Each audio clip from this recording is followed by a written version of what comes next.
All right, Grayson.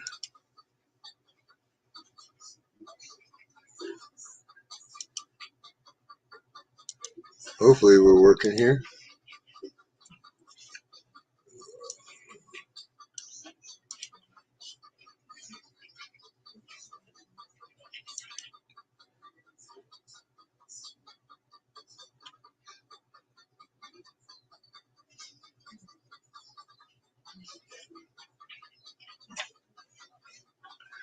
All right, here we go. Here we go.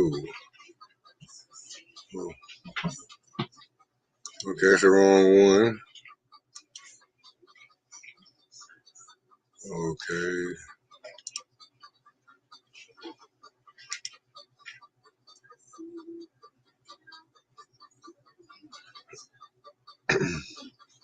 Okay, so it seems I'm live now. All right, Grayson, maybe you can hear my voice now. I'm trying to get things rolling here. And it's Galloway. Frank caught me finally. No, I'm not wrapping up. I'm just getting started, Frank. I has been farting with trying to get this thing, my YouTube side of it open. All right, so you can hear me now. That's good.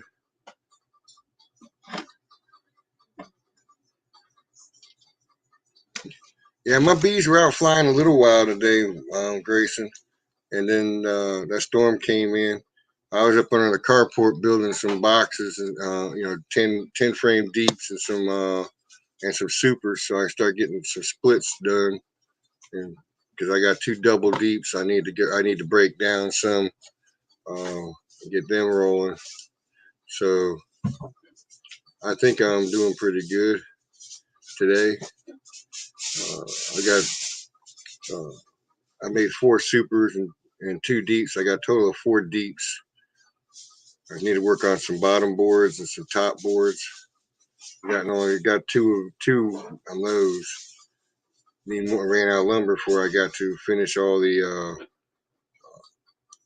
top and bottom boards.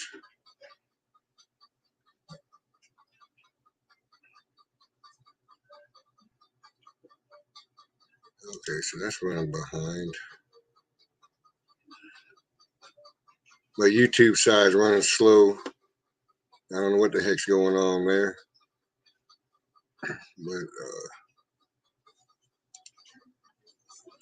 it's being slowful.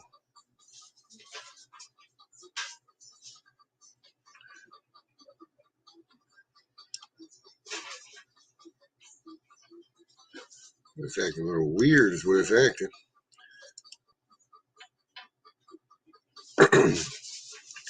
Yeah, Galloway, I'm running at I have 10 I had 10 colonies. I had 12, and just before it started getting cold around here, I ended up having two of the hives going abscond from me. So, and I caught one of them, and it ended up dying. It was just too small when it got the first cold dropped. Uh, First cold dropped, and then that's it. She just didn't take it. I don't know why. Um, at least this year, I can say that I've not been a bee killer. I've been a beekeeper. It's driving me nuts. I can't see what I'm doing now. The whole screen locked up.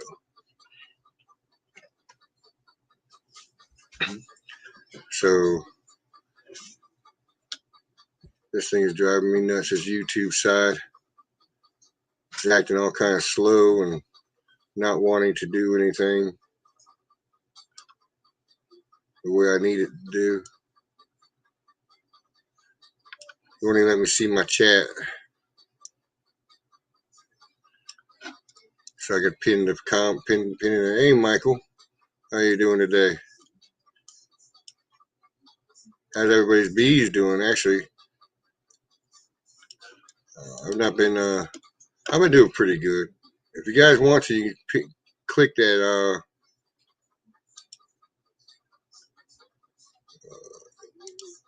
You click on my link there. You can come join me if you want for a while.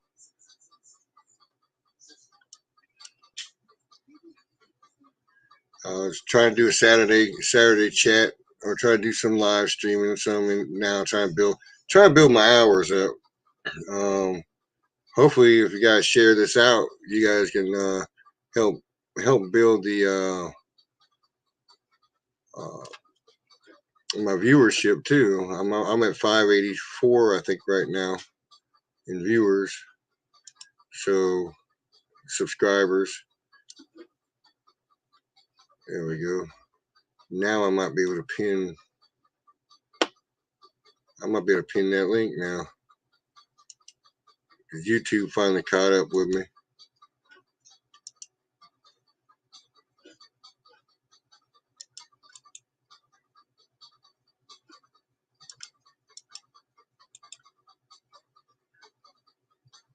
It's still being slow.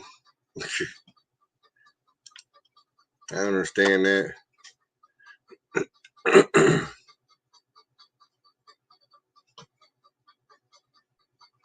Yeah, usually this laptop does a lot better. I just don't know what it's doing right now. Yeah, Michael, we're running 66, and it's been raining all afternoon.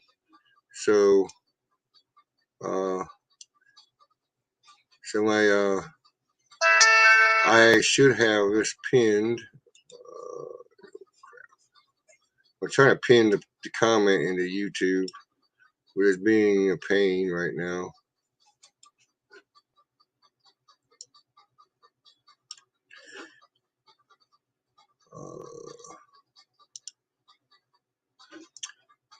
Yeah, YouTube's being a pain.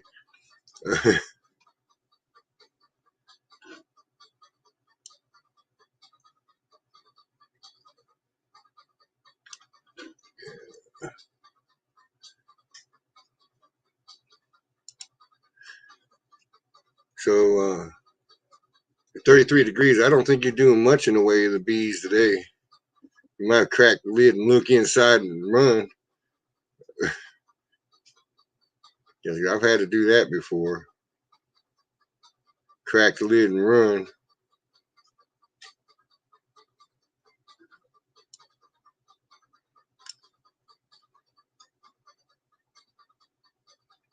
Yeah, no sun. Yeah, we've been cloudy all day too.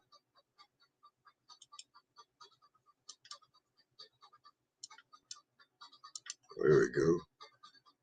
There we go. Pin that. There we go. I finally got it pinned. This doggone YouTube crap.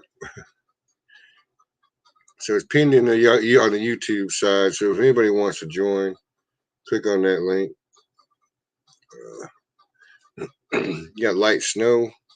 Yeah, precipitation of that nature is not good. I think when it was in the 20s around for a few days around here. I ran out in the backyard and just made sure I had bees grouped at the top of the frames on most of my doubles, and I had like maybe 5 frames at the top.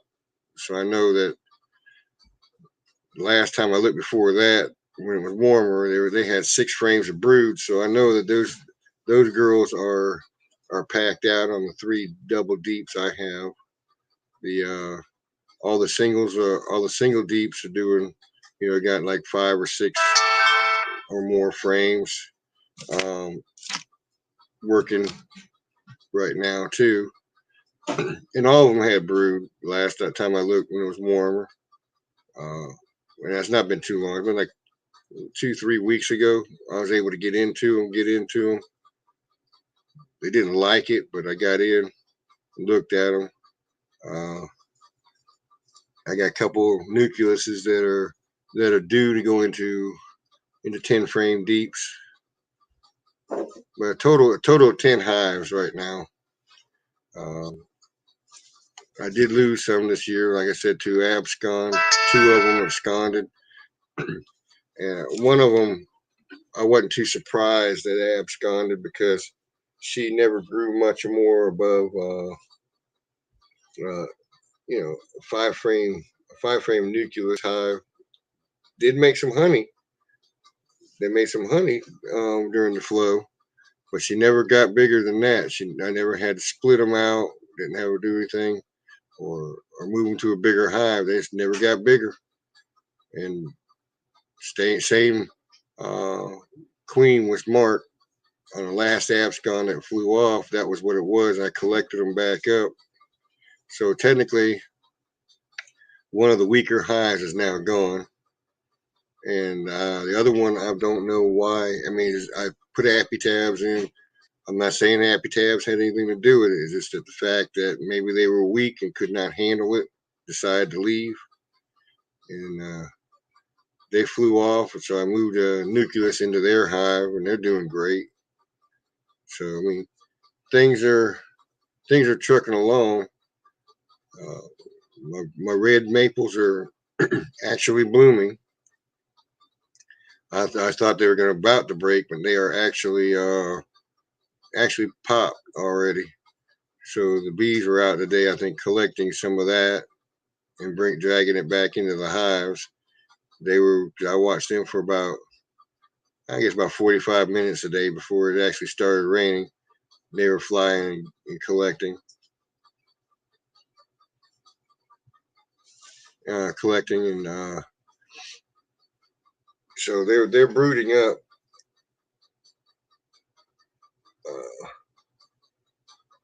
So Galloway, what's going on with your girls? I know that Grayson said something about he was cleaning up the bee yard today. I was making a mess under my carport, building stuff. So, we got to. Oh, there's Galloway there, huh? Device is not connected. Yeah, there he is. There's Frank. Well, so what's going on, man? We eating cream corn over there? my one tree hive died.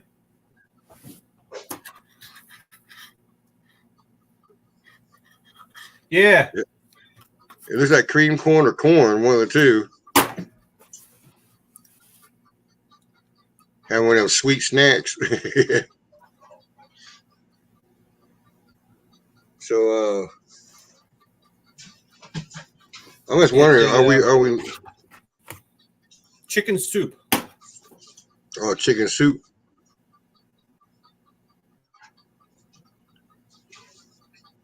So I was wondering if we were lagging or something because how things were running on my YouTube side. It's like 5-minute delay. 5-minute delay. Oh man, I don't know what the heck's going on with my network, man. We had a tornado not long ago south of us, so that could be part of our problem.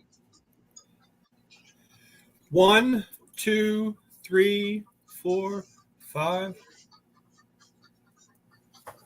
Yeah. That's a heck of a delay.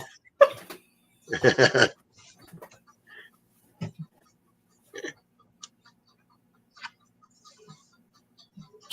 Oh man.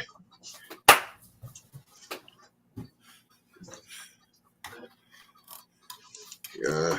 1, 2, 3, 4, 5, 6, 7, 8, 9, 10, 11, 12, 13. It's in my ear now. Holy crap.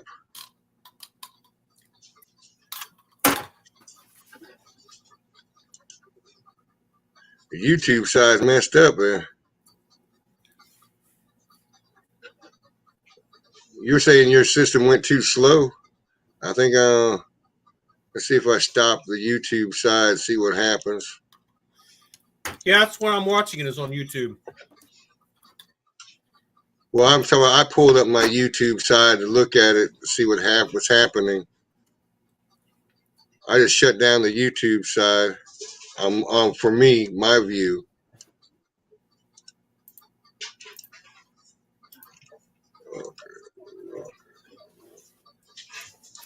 So what's we got here? Well, I can see things going on the YouTube side. Now I'm going to talk right into my computer. Forget the YouTube. I'm listening to my YouTube, and I guess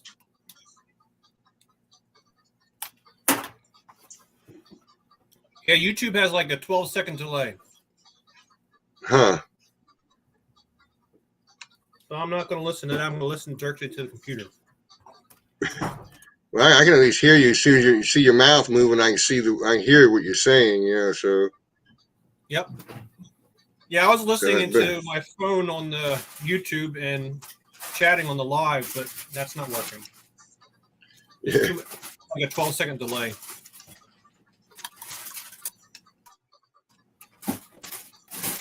Yeah, so my tree hive died. They were about, 5 or so frames of bees. And I went in there, and their frames were pretty much empty. Nothing in the cells at all. So they basically lost all food and died, I guess, from starvation. Well, it's not like you can go into that tree hive and add more resources for them. You could. There is a space on the top about 6 inches or so. I have had a feeder on top there before, but they're not as easy to work. I don't know if you've ever seen when I pull the frames out, they all tend to come out as a big group, and they try and pull them apart, and they always tend to come with each other. They kind of want to fall out. So it's kind of not my favorite setup. So I don't really like to go in that. Yeah, and my cover is so close to the top of the frames that you got to get them in just right, otherwise the lid won't close. Huh. So I have a couple boxes I made that were like that. Yeah, I made it too small because the tree was not quite big enough to do what I wanted to do.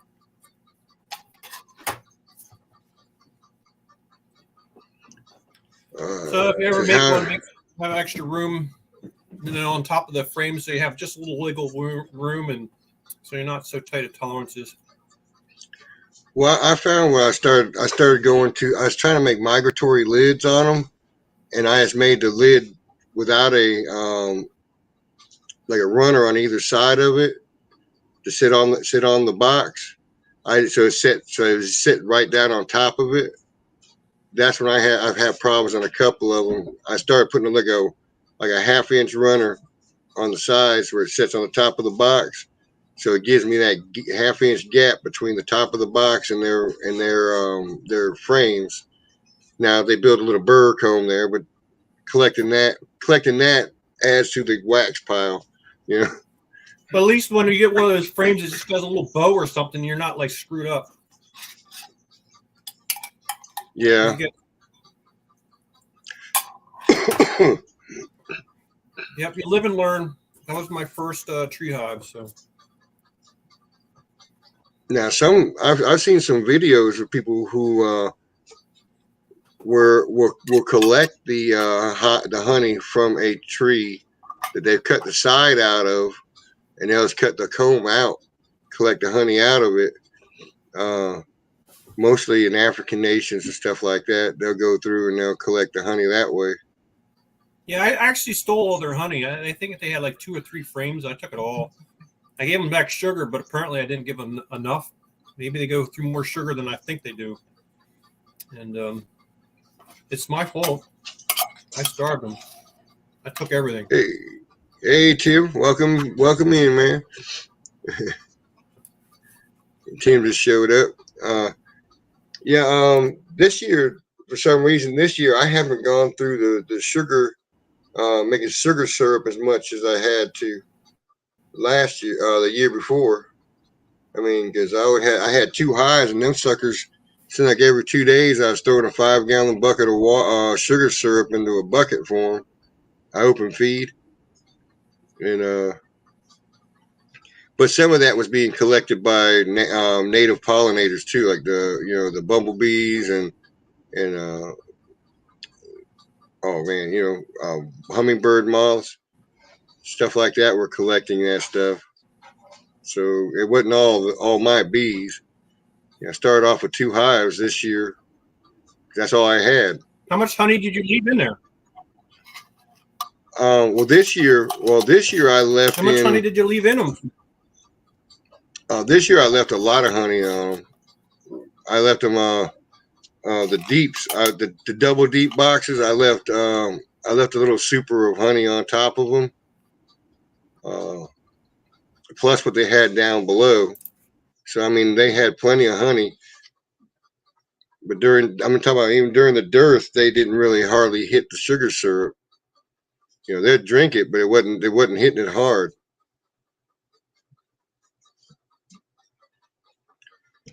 And now I put some more out. Yeah, I pretty much took everything.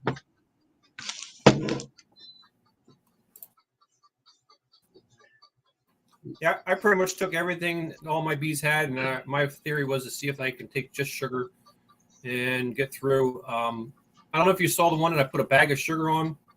That one also died just a couple days ago. So like weeks later, after I did the inspection, apparently they didn't have enough bees, and they had just a small cluster of bees, and they had sugar all around them. They had honey frames, like 10 frames of honey on below them, but apparently they just couldn't move to where the sugar was and died out and fell to the bottom. Huh. Yeah, DC was in here, and he was saying something about some of his bees. He said a few times they were going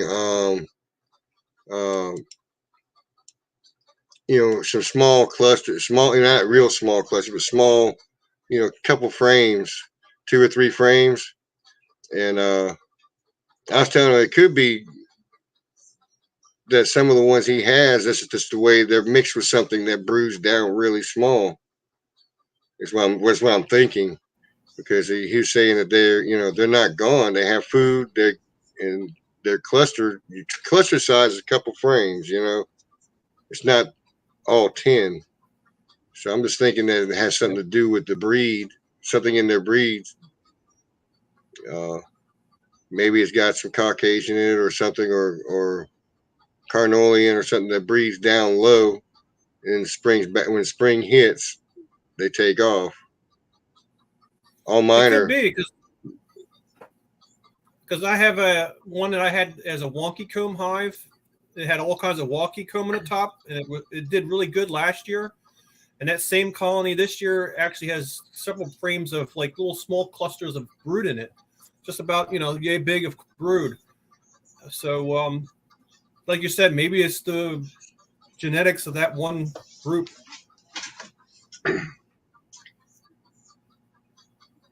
Yeah, I got mostly Italian, I think it is. They were wild bees when I caught them, but one of them, the holly hive, they seem to be more on the hygienic side. They'll get rid of drone, or not drone, but the brood when they'll uncover it, pull it, check on it, stuff like that. So they're fairly hygienic, and they'll run 6-7 frames all the way through the winter, a brood. So I mean, it's like I cannot believe how that girl operates corner to corner when she lays. She lays whole slabs. She lays whole slabs of bees. Yeah, I see you, Tim, waving. So how you been doing? We doing good, man. How about y'all? I'm doing all right. What you say, Hannah Frank? hiding in the corner.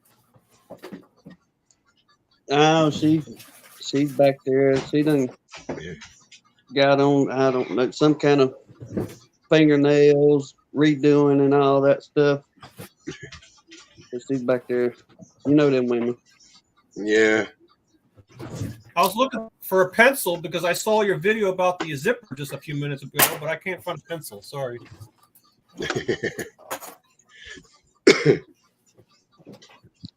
You did that graphite on the zipper?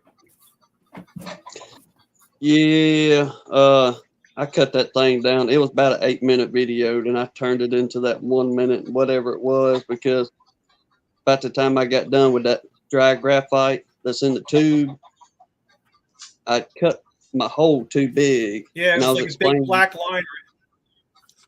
That's exactly what it was doing. Yeah. So I was like, if you're cool with making a mess, hey, use that. Then it hit me. What, dummy? See, where I picked it up from was, man, when we were little, a lot of y'all may had this going on in your childhood as well, but hand-me-downs was a big thing for us. We poor folks, and we get hand-me-downs, and sometimes them old zippers would be a little bit stubborn. Well, my mama would take our school pencils and sharpen them things to a fine point and run that graphite off that lead all up and down that zipper. And before you knew it, that thing would run brand new. Then talking to Terry Chapman the other night, fella that owns Guardian, we was back and forth on some stuff.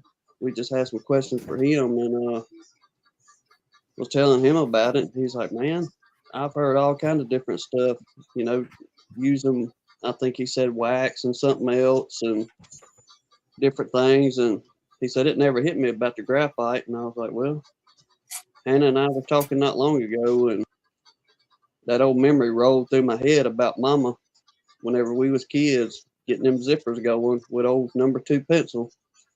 Well, I guess that'll make a little video, help some folks out if they have issues with them.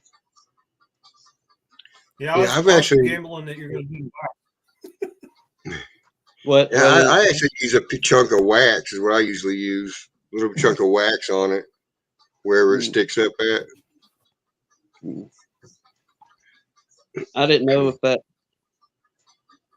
that wax would create a buildup or anything, or I've never tried it, to be honest with you. Terry, he mentioned, you know, running wax on them and all, and he was kind of going through the reason he put metal zippers on their apparel and all this stuff, which made real good sense. That way you can, they're not so prone to, I guess, cross thread, if you will. You know how them zippers are run if they're plastic. Yeah, metal ones. And he said the metal ones don't take and run like them plastic ones do. If you make a little gouge or so in that plastic stuff, it won't ever be right again. So that was just kind of one of his things to improve their equipment. You're not supposed to let the dog chew the zippers. You're right. I wonder what Jasper would look like in a bee jacket. I don't know. That joker, he's laid up right here while Mama's back there doing her thing. He's right there. Yeah, he don't hear Bob's voice. That's why he ain't looking over at the camera. Your own team? Yeah. Your 5 seconds of fame, YouTube fame. There's your time, Jack. There's often times that joker gets more views than we do on some videos. Like, we just need to make you your own channel, I guess. Look at it. You talking about me? YouTube king, huh? I guess I'm in the beekeeping About world. 4 years ago, when I first started, I saw somebody had a YouTube with their dog all suited up. They got a suit, or somebody just put them in a jacket and stuff?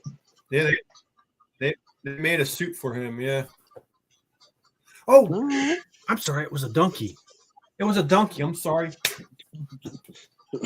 Because they had to, you know, he's carrying all the gear with him. Yeah. He ain't got popped yet.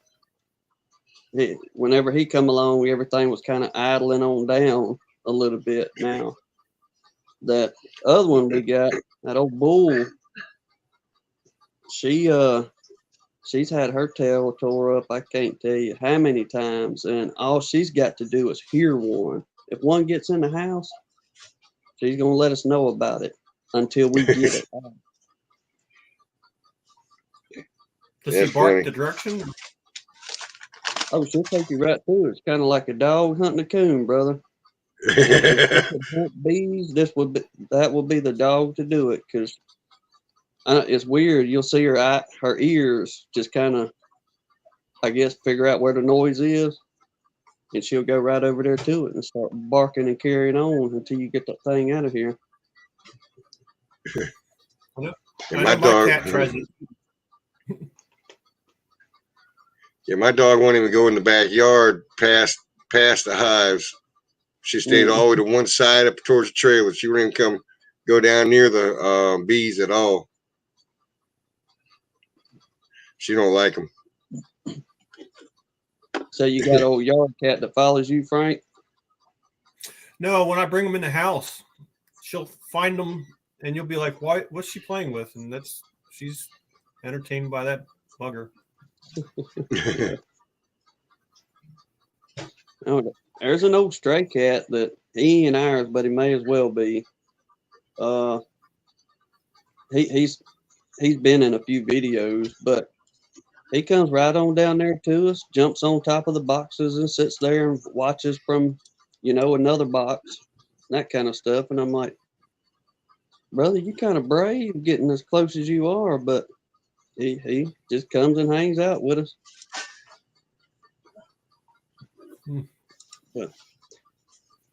Well, Ed, we've been moseying up and down the road the last few days. Really paid attention yesterday. Dandelion and I guess red nettle or purple. They look purple to me. I just call them purple nettle. Brother, them things are all over the place down here, and they are bringing in some kind of pollen. Nectar too, I imagine, but. Well, my red maple just started popping. I just noticed it today for sure. It looked like it was going to the other day. I meant to go out there and look it up. The more I looked up the tree, the more I noticed more had popped open. I'm like, you got to be kidding me. Yeah. So they're already putting off the tassel, or are they putting off foliage? They got the tassel right now. Good grief. All right.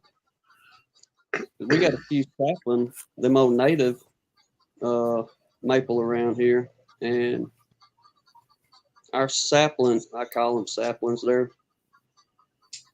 we transplanted them from the back of the property up to the front, and they're 8 years old, but they ain't even putting off no kind of tassel yet. So it's kind of funny how that little bit of difference, even though we pretty well on the same parallel, if you will. I don't know. I mean, you are technically closer to water than I am.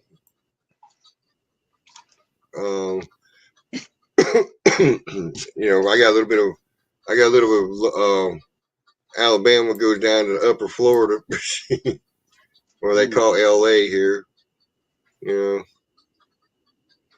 So it's like a hour and a half depending on the city. So till I get to any kind of real water. Well, we about that far. If we was to go to Gulf Shores from the house, it takes us about 2 hours to drive and actually get down to what we call, everybody knows if you've been down there, what the T, where you pull up at 59 and all you see is white sandy beaches in the Gulf out there. Oh, I didn't know you were that close.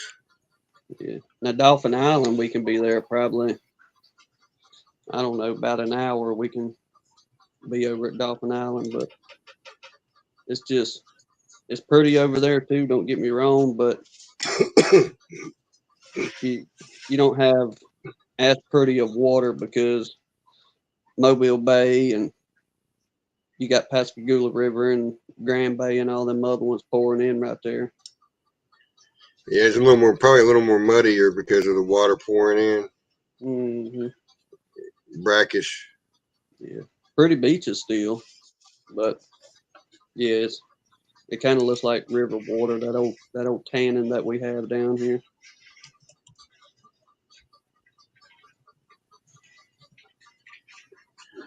Yeah, I noticed that. When I was doing some shrimping, right as you came towards the Mississippi, it started. I mean, for the Mississippi down through Texas, it looks muddy all the time. But once you pass through where the Mississippi dumps into the Gulf, then it starts getting really pretty and blue again. I was like, I could not believe the difference is that, just in that little trek goes. Yeah, the further east you get, say from Gulf Shores is real pretty. You can start getting into that deeper blue. Then once you get over to, I say Pensacola and Destin, things like that, that's whenever you get into the emerald color where it's much more clearer and real pretty over that way. Yeah, I mean, I like the pretty blue color actually myself more than I do the muddy color. Spent 20-something years swimming in the Gulf and off of Houston and Freeport, Texas, and it was nothing but mud. It's like mud water. If you felt filthy when you got out.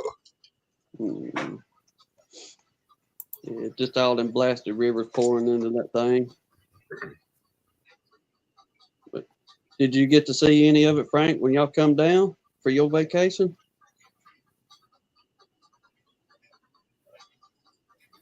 No, I didn't really. Well, we went to some beach out in Florida.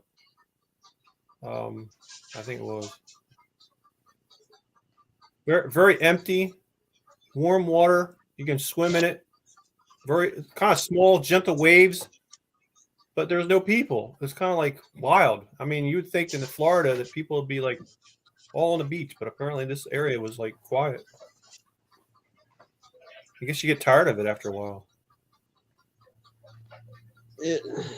We work down in it, and don't get me wrong, Hannah loves going to the beach. I'm a river rat, but we worked down there year before last after one of them hurricanes come up through Gulf Shores and all that, and we for about, I think it was around 6 months, every single day we drove 108 miles one way and 108 miles back home every day.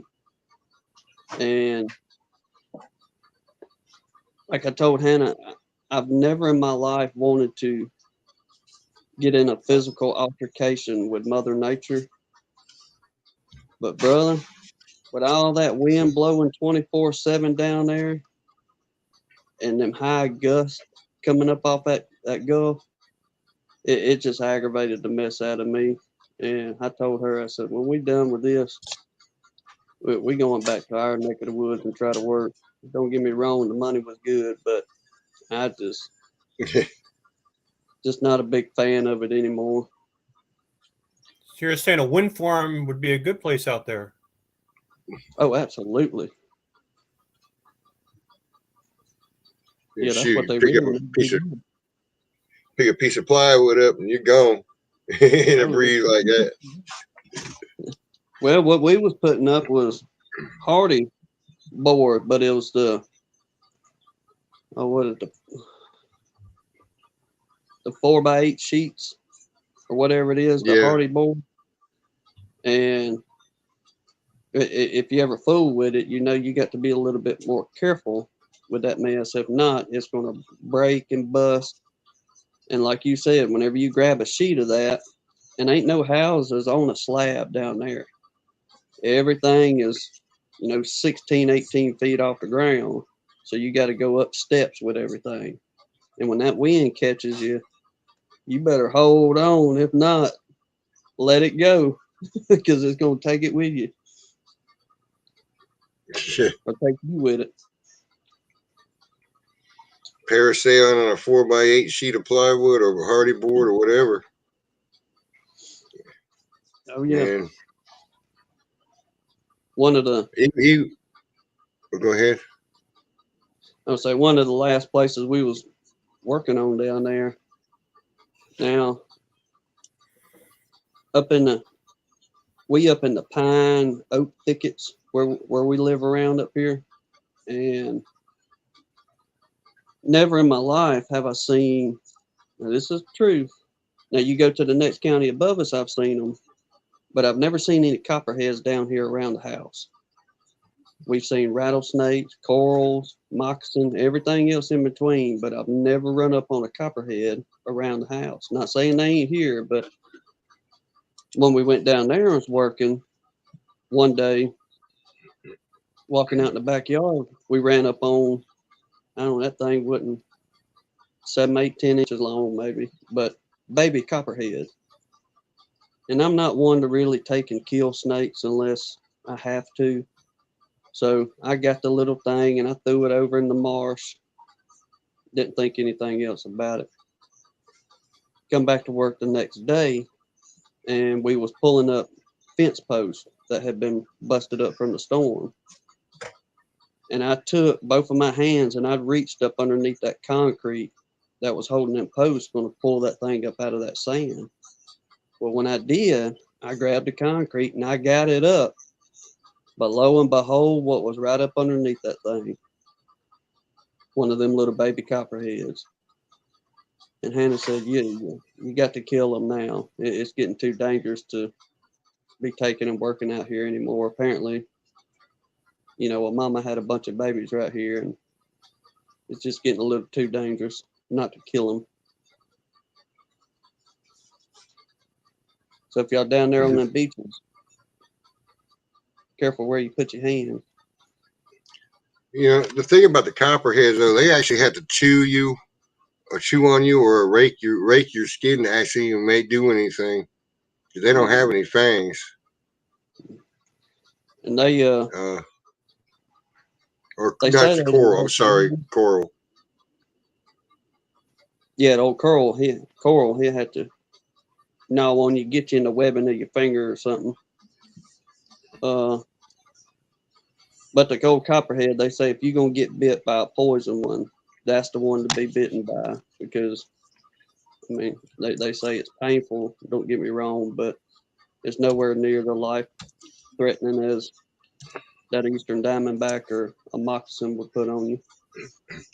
I think those are more neurological reaction when you do those, when you get bit by those.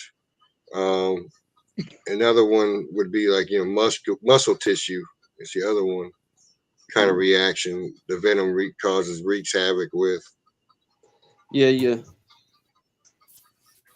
I'm pretty sure, somebody correct me if I'm wrong, but your rattlesnakes, moccasin, and copperheads have the hemotoxin, which is the one that breaks down muscle tissue, prevents clotting and things like that. But the coral snake is the neurotoxin that whenever that venom starts activating into your body, from what I've read up on them, that it basically paralyzes you, but yet you're still awake until it unalives you, pretty much. Mm-hmm. Yeah, but I don't think it hits you all at once, though. The way you're talking, it hits and it works its way. So you have time. It gives you a little more time for a anti-venom, I believe. Mm-hmm. Yeah, you got a minute to get to if you get on it, you got enough time to get to the hospital for the most part. But if you lollygag around and that kind of stuff or get too amped up during it, then yeah, there's a little more potential for it to really put you in a bind. But thankfully they got them anti-venoms to hopefully help you get through it.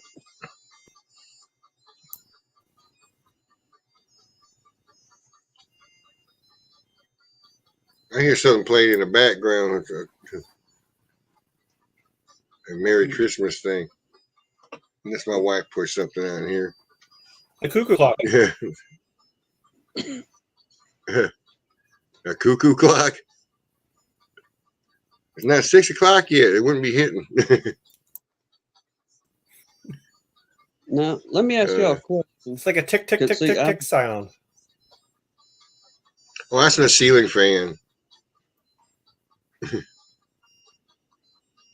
What was the question? Okay. Give me a second here. Go ahead. I got to step away for a minute. Okay. I'm trying to check out the comments too, but Frank, maybe you can help me out on this as well. See if you're having the same problems. But are you getting notifications like a couple days after it's come out, even when you have it set on all? You know, whenever it say Frank put a video out. All right. If I've got you set to get all your notifications, it should ding immediately after your video post, right? It gets blocked for some reason. I got some people I've been following, and I don't get no notifications, and then I have to go physically to their site, and I'm like, what about all this? What happened?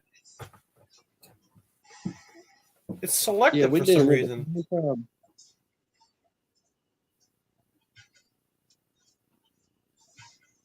Yeah, I mean, YouTube's been doing a lot of weird crap lately. You know, my subscribers have gone way up, they went way back down, gone up, down. Notifications, I don't always get notifications. So I don't know what's going on with YouTube. I've had 0 subscribers sometimes. It's like, what the hell is that?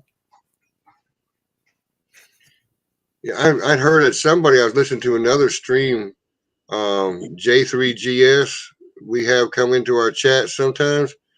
Well, he had to be on one with Miss T, and one of the people that were on with her, they knocked her. She was in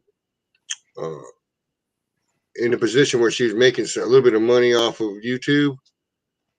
They knocked her down where she's not making any money. She's got no subscribers, no nothing. She started from square one again. No viewership, no view time, nothing. They took everything.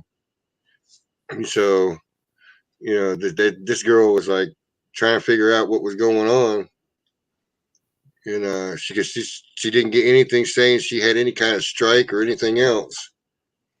So, you know, there seemed, put it that way, seemed to be no, from the story, that there was nothing that she did wrong. And so, you know, demonetized everything. It's like crap. So you got to rebuild up to try to become big, get monetized again. That's like some of these videos we're doing. Go ahead. I guess that's the problem when you put all your eggs in one YouTube basket. It's like...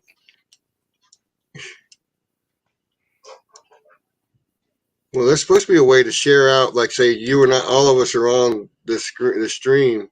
You guys could share that out to your YouTube at the same time, and it's supposed to help increase your number of viewers.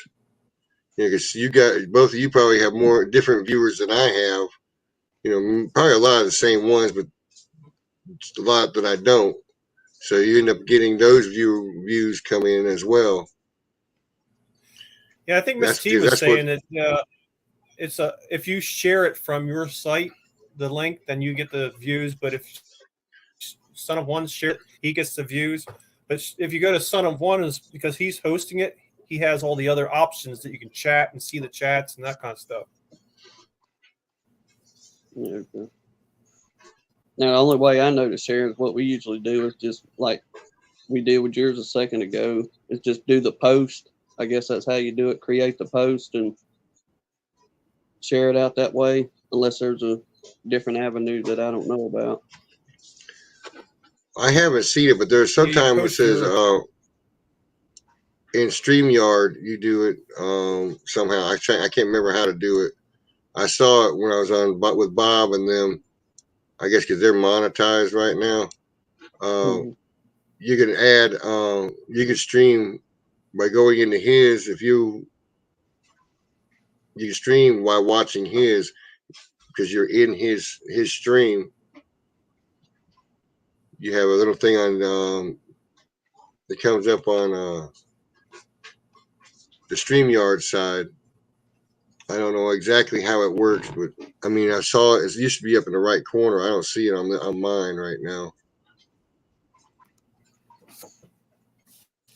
I'm gonna have to check it out. I don't know if it's something that we just don't see because I mean, pretty much 100% time when we do our lives, we're doing it right off the cell phone. We can't get a laptop to run good enough with any Wi-Fi around here to do it off a laptop. So we just kind of confined to the cell phone. I mean, and sometimes like are you part of what is it? Trying to think of his name. I pulled a blank. Derailed. Hey, I have my phone. You were part of somebody else's stream team, not stream team, but the StreamYard, weren't you? Yeah, we joined it with Johnny from Tennessee Mountain Bees. He let us come on to his account and be able to run off of StreamYard through it. And we split the bill with him with what we did for the year. And it kind of helped out on not having to go through all that mess to set up an account and do all that. We just said, look, hey, bro, we'll send you a cashier's check for half of whatever it is, and we appreciate you. Yeah, I know that I pay for mine. I pay like it's $45 a month. Yeah, I don't. Just to have. I just have the duck in the corner. It always is there. Are you talking about the watermark? They call it. Yeah. Yeah. I used to do that, but it seems like I have a few. I can add more. You can actually add more people in your chat by what you pay. You know, I can have more people in here. I think I can have up to 9 in mine right now. There's another level. So you're dreaming. Which I think.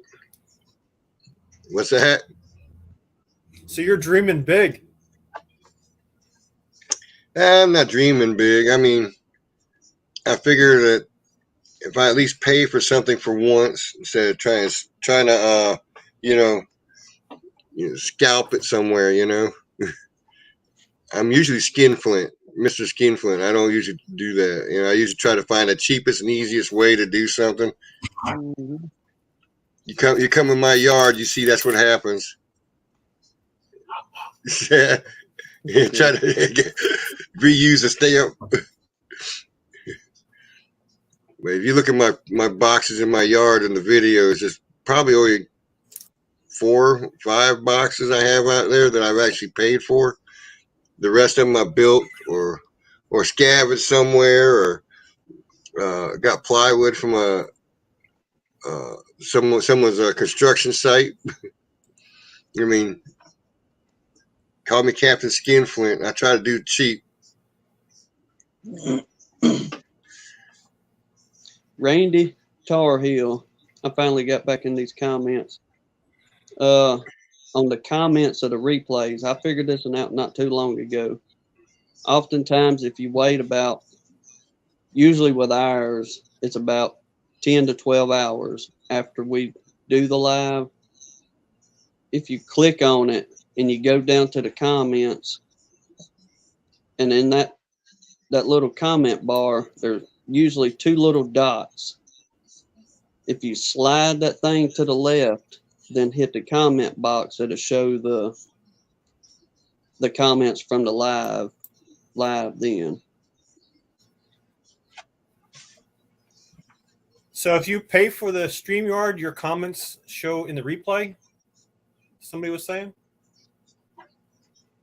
I mean, don't hold me to it, but it should show like on the free part, but I guess it takes it a while to take and process all the comments or whatever it does for you to be able to see it. Now you can watch the video, but it does take a little while for all the comments from the live chat to show up. So we figured it's best to wait about 8 or 10 hours, then try to go back and look at any comments. Another little secret for you guys too, you might want to think about is like when you make a YouTube video, it automatically makes a transcript. So if you don't understand what somebody's saying or what they have said because they have a bad accent or they're, you know, hillbilly or redneck and they come off with a heavy accent, you can go back in that transcript and hopefully 90% chance it's been figured out what you said and made into the transcript. Because Question. Have you figured out how to translate other people's languages on a YouTube? I've not tried that yet. No. Because I'm getting a lot of subscribers that I can't understand their videos. I'm trying. I think that there's two other languages they go. Oh, he stalled out, Frank. Dead. Yeah, he stalled there for a second. Somebody did. That's why I'm not. This computer can't handle anything. There you go. DC said it there. You have to go into the YouTube studio and enable the different captions and in your native tongue translated over, or their native tongue translated over to whatever we be speaking.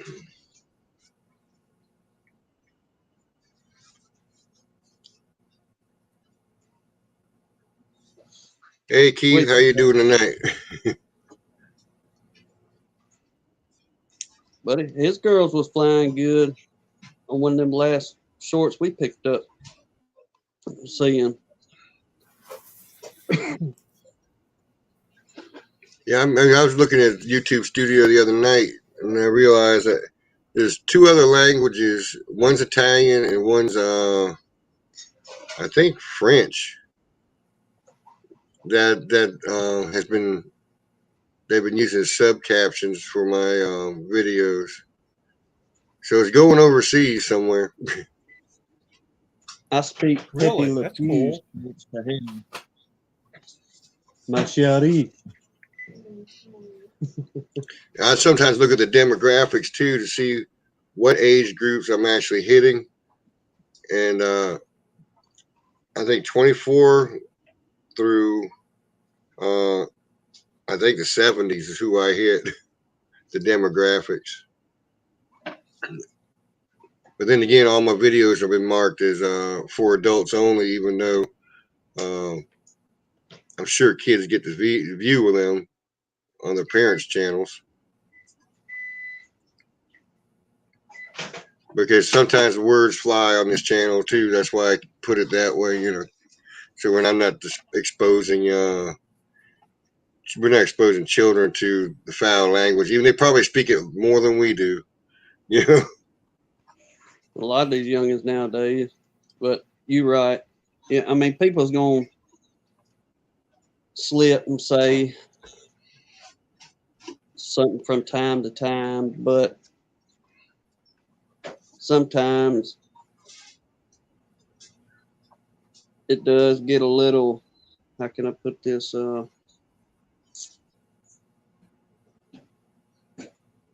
It does get to be a little bit too much as far as where conversation goes. And I ain't gonna lie, whenever it goes to doing that, we turn it off. I don't care whose live it is. I'm not in there to listen to all that locker room talk. Yeah, I try to keep mine Yeah, as DC clean as says I it's can. Pakistani.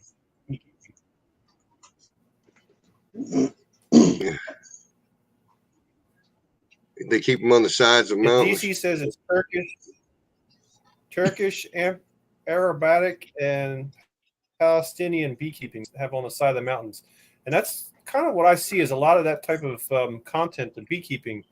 I get a lot of that, and it's hard to understand what they're saying because I don't understand it. But I see what they're doing, and it's very similar hives, very similar ways that we do it. They kind of use the chicken bread bag, feed bag as their inner cover, but pretty much the rest of it is just the same way we do it. Thinking of DC talking about that. You know how you'll have, we'll say like he's talking about the people across the pond, Turkish and all that. Their videos will pop up in your feed, and I'm a curious critter, so I like to check out. Let's see how they doing things over there. And oftentimes here lately, I'll say in the last just about year, I'll go into them comments and search. And I'll say about 3/4 of them comments that I searched through, and I've been to the Turkish ones. There's some guys or a gentleman over in South Africa somewhere over there, and some other place, but Ireland, the fella from Ireland. You go through, DC's going to be in there somewhere. Yeah. DC's everywhere. I don't know. Yeah. I'll see how he does it. The last few ones, like I said, I went through and I just tell him, I knew you was going to be in. He may have commented 6 months prior to, me being in there watching that video, but I was like, I knew it.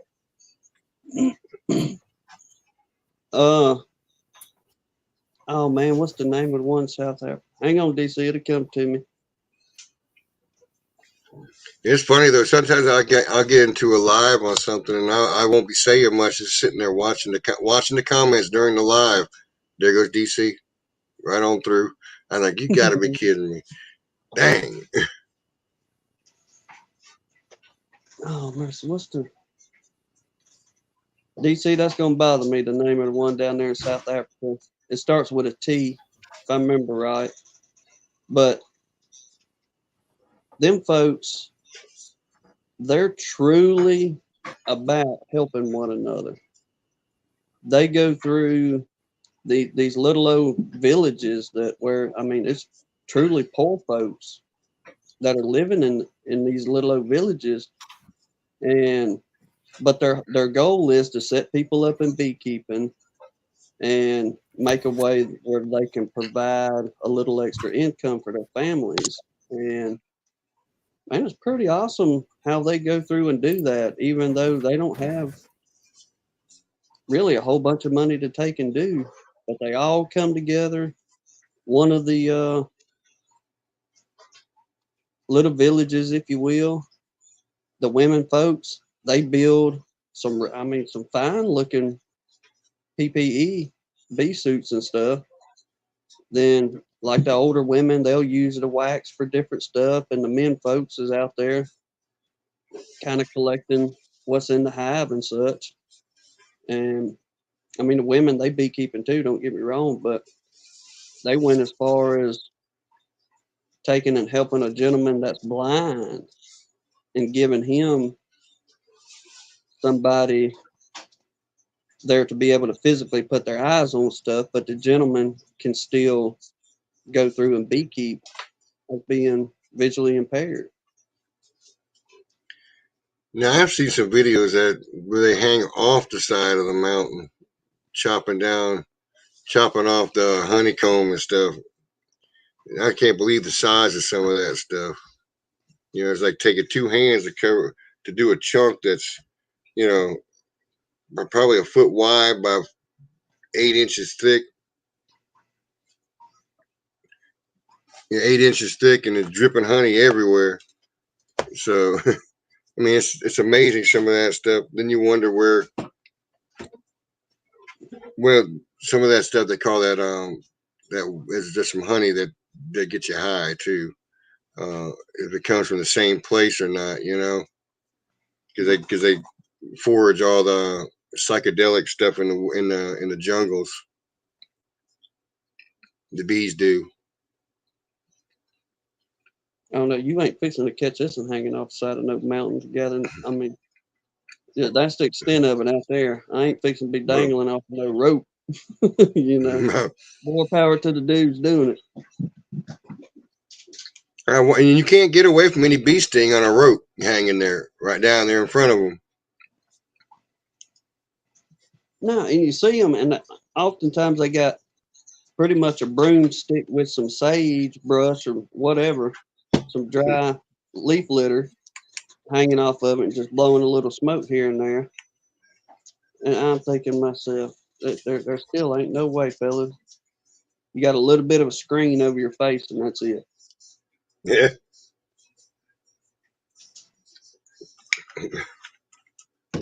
Some garage door screen wrapped around your neck with a belt. Yeah. Yeah. Some of the guys, I mean, some of the stuff they do, I mean, I just cannot see it. But, you know, I guess if you got to do something, you got to do it. You got to find a way to do it. Man. Is it Tevec or something like that, DC? That's gonna drive me up the wall trying to think of that. Those folks over there.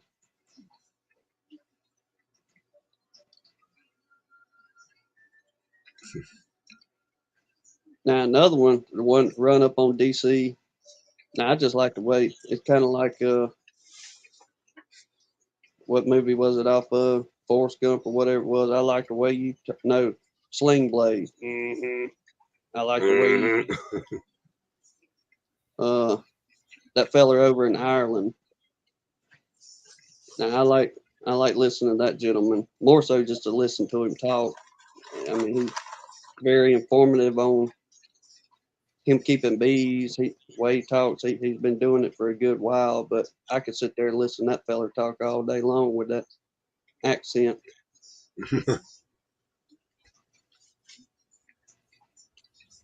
DC said, "Oh yeah, he's a nice guy."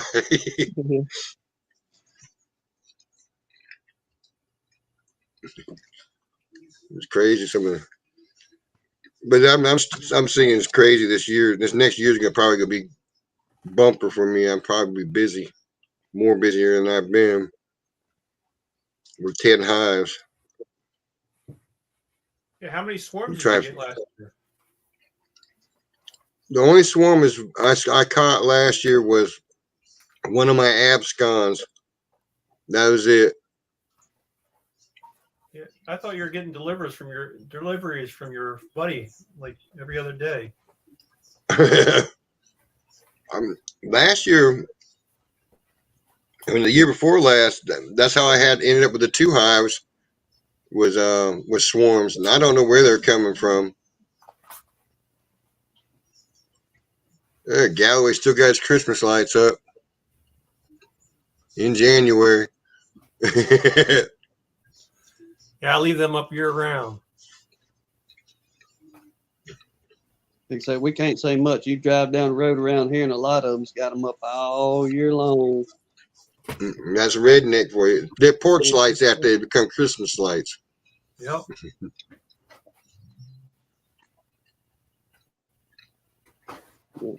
The way things is kind of starting to prime up around here. I know we still got the potential for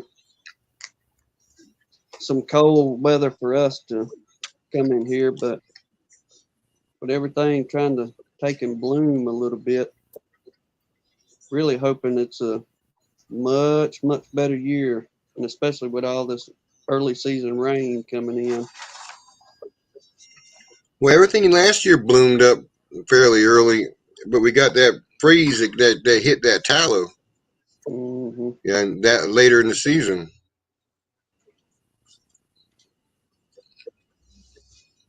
So, there's no telling. I think last year was just a different season all around because there was something all year long that the bees were able to get, even though that tallow was stunted. So, I mean, this year maybe be totally different. We may end up getting slammed with tallow, and I'll be trying to figure out where to put all my boxes at. Hey, I'm game for that. At least maybe we can get things built up and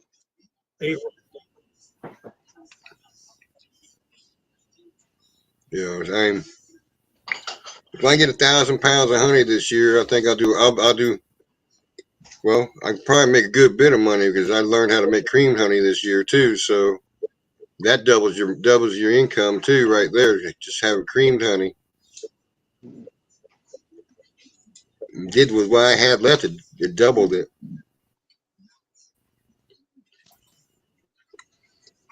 we get a little better crop this year. We may kind of dabble a little bit with the cream honey. We've tried to talk to folks about it, and it was pretty funny. We mentioned the folks we was working for that the gentleman was a beekeeper, 80 years old, been doing it for, I don't know, however long. And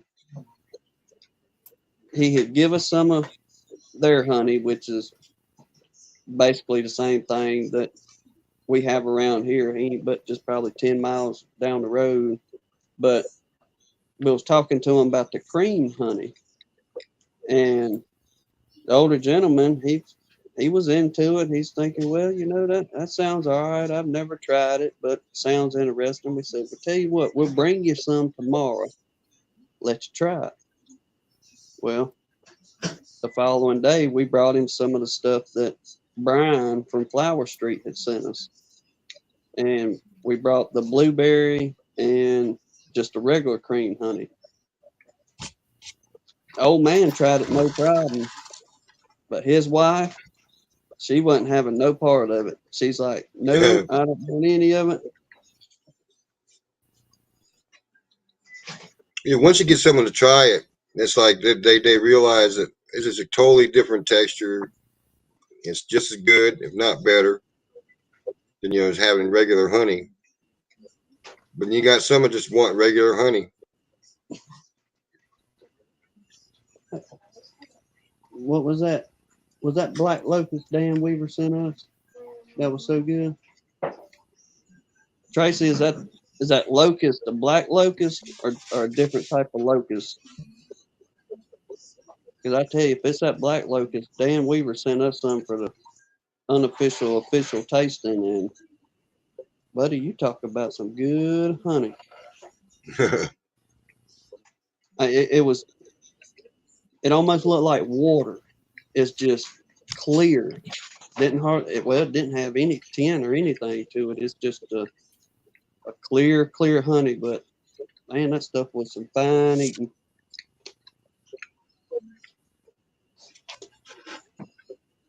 The stuff I gave you is fairly clear. I think that was privet this year for I had.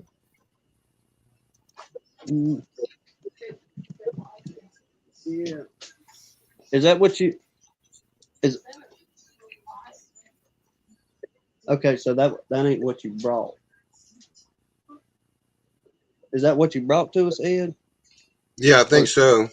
Okay. Yeah. That's what I brought. It's fairly clear. I think I was privet. Mm-hmm. Yeah. That's what Hannah was saying. It tasted just like our privet. Yeah, and it's real light too. It's just enough yellow tint to it to give some of that color.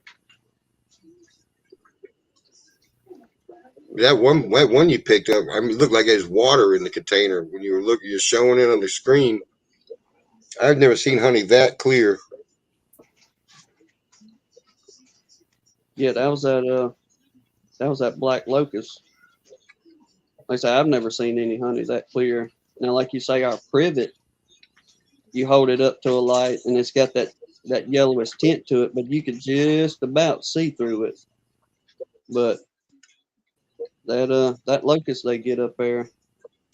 Now I'll do some trading with y'all on some of that when Blackberry and Privet come in down here, or buy some. It don't matter. And I said,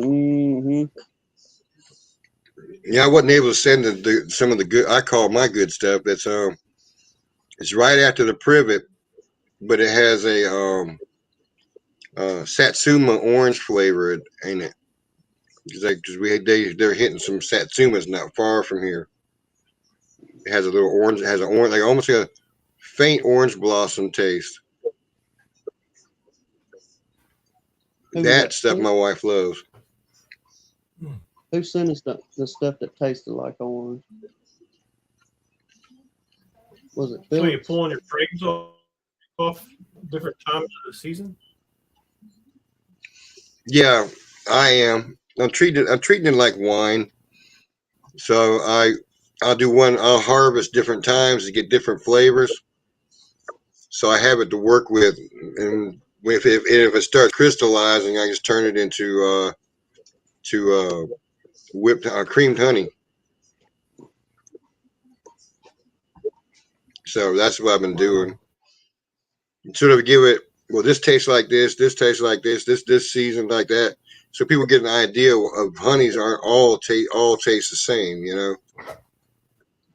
And that's what I've been doing with the people around here, and that's sort of how I've been building clientele around here, is showing them, you know, this is what this time of year we'll bring this kind of honey, this flavor, you know, and it'll vary from year to year even, you know, so they understand that honey's not always just like it you buy off the shelf, you know, because that's where they're usually getting it.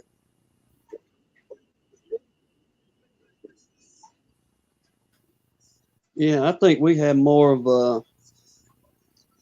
Now we did get that little bit, that 31 pounds we got last year, but it was good, but it had a little bit different taste to it. It didn't have that sweet Privet / tallow flavor to it. But the only thing we could figure is, I guess, maybe the chances of the bees pulling off more of the wildflowers. So we got maybe a different nectar taste or honey taste versus the full throttle Privet and tallow, you know, that they're hitting, that is just in abundance whenever it blooms. Well, that's sort of my concept. I was wanting to try to get some Caucasian bees, because they have a different length of proboscis, a longer tongue, and maybe they can hit some of the stuff that my other bees aren't able to get, to give me a different flavor in honey in that aspect, you know, because like the bumblebees that get into stuff that my bees can't get into because they got a longer proboscis. Yeah, and so, you know, I would like to know what, you know, wisteria tastes like, you know, the nectar from wisteria or the nectar from other plants that the like the bumblebee hit. Be interesting to find out. Hey, So but that's they what. are smart little critter now. We bought some red honeysuckle from a gentleman, I don't know, a couple years ago, and we've got it up on a big trellis, if you will, and that thing is just full and overflowing now. And whenever it blooms, it puts off them pretty red honeysuckle. And last year, whenever they was blooming good, we was out there and we was noticing the bees flying around, but we was thinking, ain't no way y'all getting down in there to it to get the nectar that's in there. But after watching them for a minute, they would go to the base, or this is what they were doing here at the house. They was going to the base of that honeysuckle and chewing a little hole in the base of that honeysuckle and drawing that nectar out of the bottom of that thing. I was like, well, look at y'all. Y'all done outsmarted Mother Nature on some things.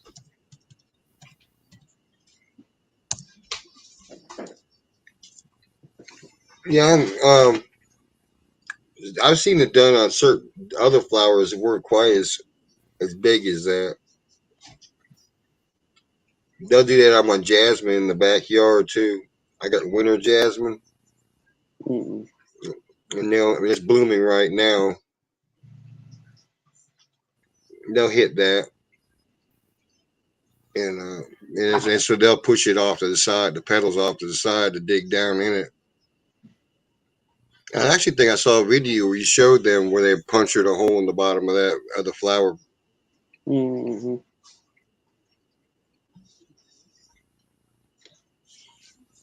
Oh, Bobby B's talking about blackberry and raspberry. I bet you that will be some good tasty stuff.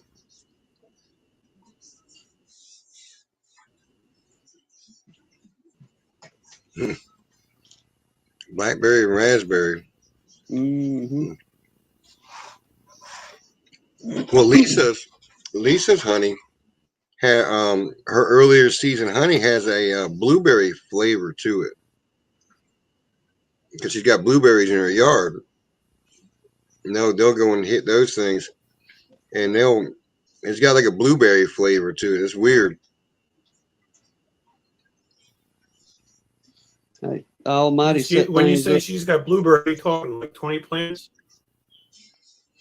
Well, yeah, she has blueberry plants in her yard, and it seems like the bees will hit it, and the honey, when she extracts that honey, it has a blueberry flavor to it, a faint blueberry flavor in the background.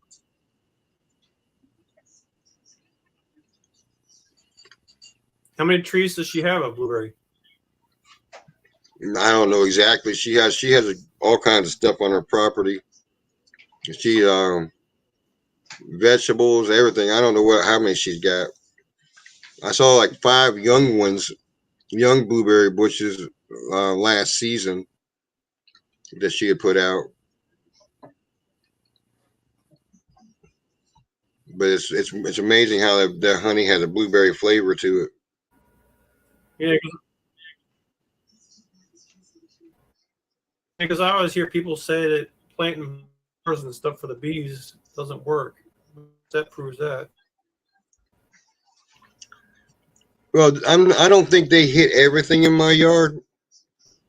I'm not. I wouldn't be, 'cause I got neighbors in the area that are further away, probably have more stuff in their yard. But they'll go next door. I got 2 big old holly bushes. For the last 2 years, that thing is full of bees. Before I even got bees, I was standing under there playing with them, flying around me up under the holly bush. Well, I say holly bush. It's actually a holly tree now because they've been let go for so long. They're like 30, 40 foot high. And the bees will tear those things up. And that's almost in my, and it's not all my bees because bees come from other places. I've got 2 other, I think I got, Bruce has got one about 2 to 3 miles from me, one direction, and the other direction is another one that's about 2 miles to his house from my house. And then you have a guy out here named Hugh Peacock. He's got hives, and they're probably his where they fly at overlaps the area mine fly at. They're probably about 7 miles away, but the overlap is in the same areas. So I mean, there's bees everywhere around here. So it's not all my bees hitting everything in my yard, but at least I know there's stuff that I see them on in my yard, especially the lilac trees. And that's the bumblebees hit that really hard. The lilac trees.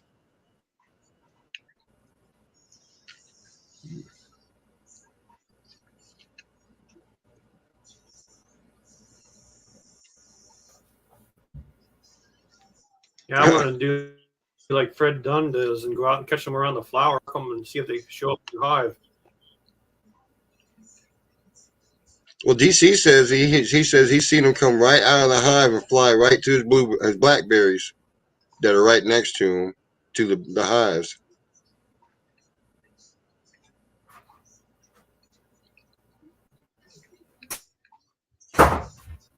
Okay. Now, he got a pile of blackberries out there too, even though him clearing out a lot. What it looks Oh like yeah. on his, there's still a bunch of it out there. I remember seeing some of the videos, and it seemed like he had to cut down with a bush hog to get a place to put those bees at. It was all blackberries.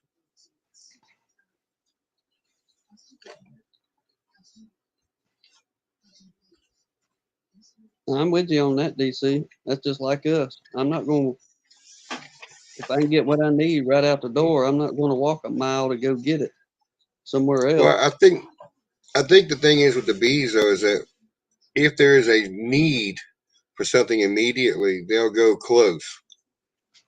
But if there's not a need immediately, they're gonna go to the largest producer or something, where they find a big area to collect from at one time. Then they can bring it back because it's not an immediate need. I think that's sort of how it works sometimes with them. If they have an immediate need, they'll hit the things that are close by to get it back to the I see them on hive. my trash can. Yeah.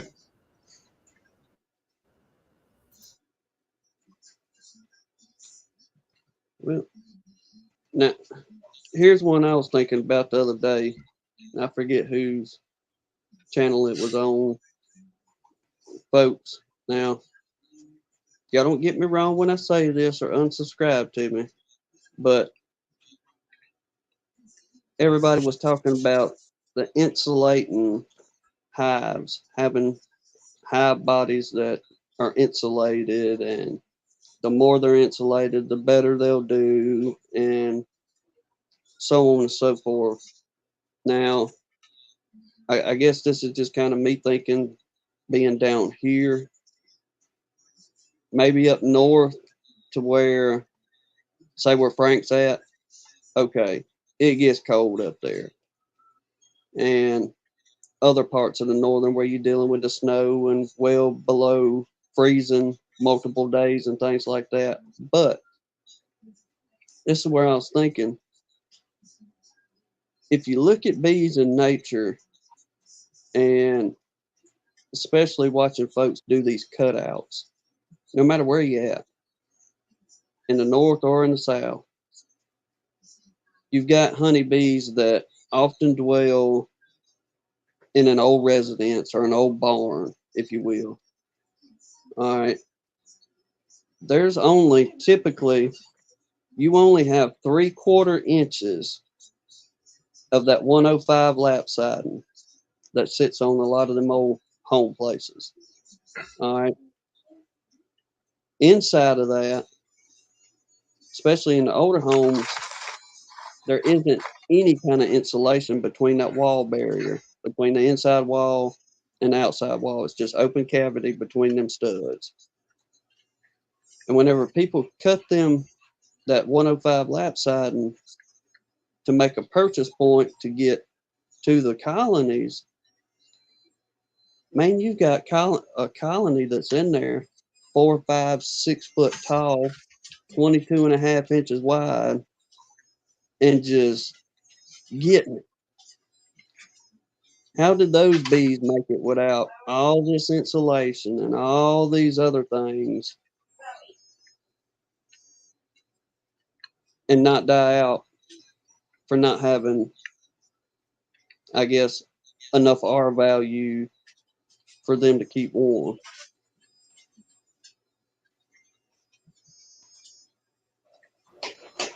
I don't know. I mean, the only thing I can think of is that, The trees, they make a big deal. well, when you think about it, is that, yeah, a tree does probably have a higher R value, but that old house you're talking about is keeping them dry. You know, I think the moisture and cold together is a killing factor, and then not having enough reserves and make it through the winter, or is the other. I've heard people up north leaving the bottom of screen bottoms open all winter. Big house, a lot of mass too. And it breaks the wind down, the speed of the wind.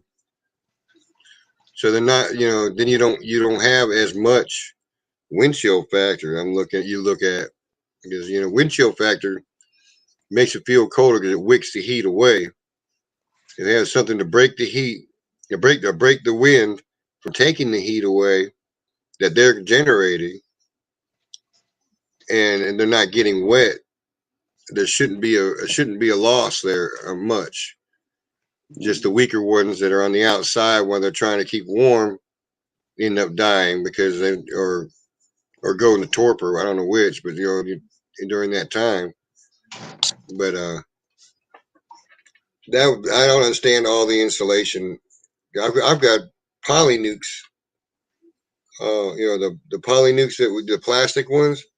I've got two of them in the backyard that have bees in them, and they've actually grown in size through the winter. Now, we're not cold, as some people are. I wouldn't suggest them out, in continual 20 degrees or lower. But for a week at a time that we had with cold weather, they did well but it warmed up during the day. It went back down. It wasn't continually cold. They did well. People were saying, "Oh man, them are going to die." They didn't die. And I even left it vented so that they wouldn't build up a lot of moisture inside. They could vent off the humidity inside the box instead of sealing it tight. Yeah, and that's what I was going to say about screen bottom boxes. Yeah, I have no upper vents on any of mine. I have. Well, I think if you minimize the airflow, they control the whole airflow through one hole. Where they need heat or need cool air, they make it go back and forth. I think we I guess anthropomorphize how we would do onto the bees, and instead of letting the bees do what they know they would naturally do. We baby them, coddle them, or try to. Yeah, and the humidity. Go ahead. Well, I was gonna say to DC's thing, humidity is is a factor too, and that's why I was saying if you keep them, let them be able to vent the way they can vent. The humidity they'll control the humidity and keep it where it needs to be instead of creating a bunch of water which falls back on them, gets them cold, and then they die. Now, seeing like what James is saying, if he pops open a box after a certain time of the year, they may not be able to get to the propolis, say like they would down here. They could keep pulling propolis off just them old pines we pretty much all year around here for the most part until it gets good and cold. Now that sap will draw back. But they can still go find them a little bit to chew on for the most part down here until about November. And after that, I wouldn't take and open up anything that we have unless we had to. Now doing something where, you taping them seams to where you had to break that propolis seal, I 100% get that. But I think a lot of it is just, it's a good idea for certain places, but it's just not practical for us, I guess is what I'm trying to say with it.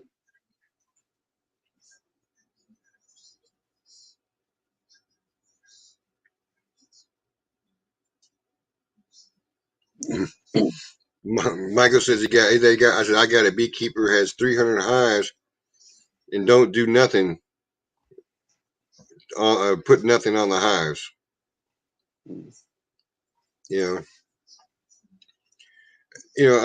I think we overreact instead of trying to make sure that they have enough food in a way that they can fend for themselves.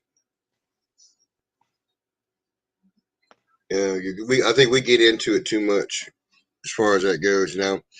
Like in spring, make sure they're fed early in the spring. Something's out there for them to get early. And make sure they have something before winter comes on. I mean, and just making sure that they're that in that respect. I found that the less I've been in my bees, the better they've been.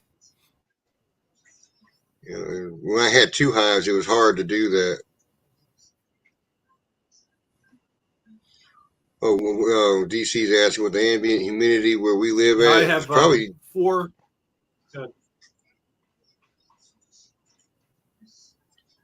Well, we pretty close to one another, DC, between Ed and myself. And day before yesterday, just looking at the weather, it was 95% humidity the other day.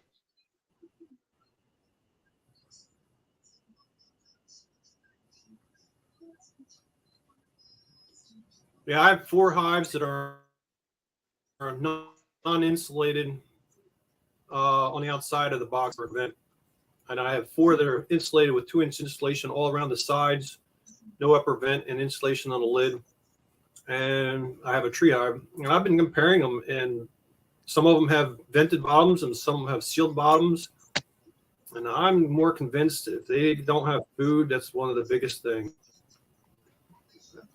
Mm-hmm. Size, they're not big enough colony, not enough numbers, big thing, because then you start to have to be what I'm starting to find out. So if they're like 2 frames of bees and it gets cold, they're going to need some help. If there are a lot of bees, it don't matter if it's insulated or not insulated. But I do know that when they're insulated, they seem to not come out as quick as the others, and they don't seem to have to do it because they do. Yeah, well, I'm thinking about that though. And I'm opening a mine up in the middle of snowstorms. Yeah, you're breaking the propolis. In some respects, you think about it, if they don't have the ambient temperature from outside, they don't know to respond fast enough to. Let's say they don't fast enough to collect what they need for the season, because they don't feel the change coming on. Because they have all that insulation. I'm just playing the bad guy here on that. I don't use it myself, but if you have insulated hives, they can't sense it. The ambient change in the temperature, season change is much. So are you really helping them, or are we minimizing their ability to collect what they need to collect? To be a devil's advocate on that one, Mm-hmm. I'm not saying it's my full thought. I mean, it's something a line of thought, So that's my. Yeah, so that was my goal, is to find those answers. Now, we don't get past maybe the 90s, 95, maybe at the most during the summer. We get down to maybe at the lowest in the winter. So my conditions may not be the same as yours, but my question is, can I leave that insulation all year round and still have a beehive that produces enough bees that you make honey and that survive during the winter? And, what's the difference? And I'm going to say right now, I had 16 hives. I'm down to 9, and off on all 3 sets of insulated, non-insulated. It doesn't really seem to have the difference. I think the biggest thing is I took all the food off, and some of them just don't have the food right where they're at. If it's below them, it's to the left of them. They miss it if they're too small. And that. Well, they're too small to move because that the cluster is small, and they stand a chance if they have any brood there, they can lose it by moving, or Yep. or if you forget and leave a doggone queen excluder in during the winter, and everybody moves up, but the queen can't go, she's gone, and things like that. You know, I think we are the biggest problem with some of the problems we have with bees. Some of the things we do or think because we think they think that they're like us, what they do, how they respond, and they don't. They think they're totally different.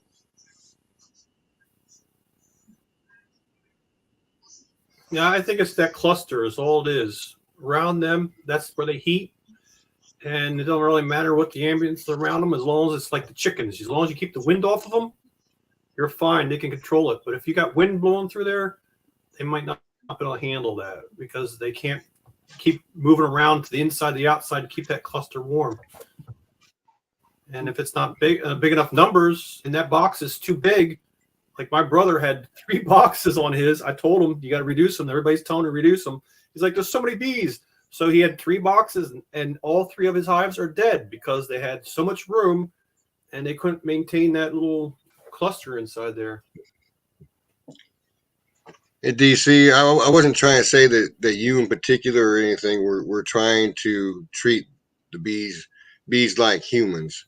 I mean, you just look at some of the ways some of the people respond and some of the things that they do. As overall general statement that a lot of people think that way. I look at mine as livestock. Yeah, I don't want them to die, but if they die, I'll do what I can to prevent it. But I'm not gonna worry because the bees will multiply. I'll get bees again. Yeah, if you do it right. He's just teasing you. Yeah, he's just teasing me. I just thought I just brought up DC before gonna in have like case key somebody codes for his bees. key codes. DC's got a little hotel that he has. He's gonna have key codes. It's one of those locked gate communities for bees. RFID chip dangling off their foot. Yeah. What's the code? Beep.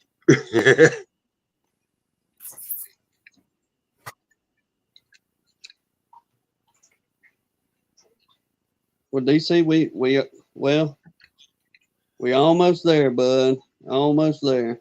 What, probably another month and a half for y'all, and just a couple weeks for us. I think DC's actually going to make it through this year with some bees. Oh yeah, he's gonna be all right. I understand the worry, especially what you dealt with last year, and your concern on them not making it. But I ain't no fortune teller now. Don't get me wrong, but I think you're gonna be all right coming in the spring. Shoot, I think DC should, if he has bees in about 3 weeks still, he ought to throw a party on a live on YouTube. Mm-hmm. You made it. But in some ways, we can understand your Bees going in and out the entrance. That does not mean they're alive. My one dead out, they were just robbers. I opened it up in the house. And that's how I found one of mine. We had absconded because I was like, what are they doing? A little flying. So I started looking around.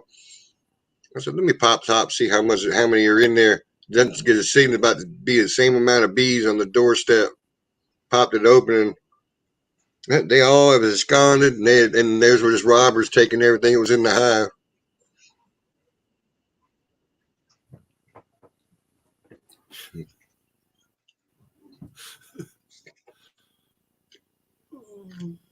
Yeah, that's what saved you, DC.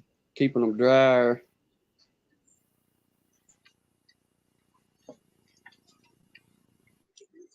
Well, that little DC's got the overhang. little sun too. It doesn't get too hot. Yeah, he has the way I was looking at that he has those covers over the top of the hives, so the shelter itself probably draws heat from outside from the sun hitting it. It's being held up in there, so that does help them.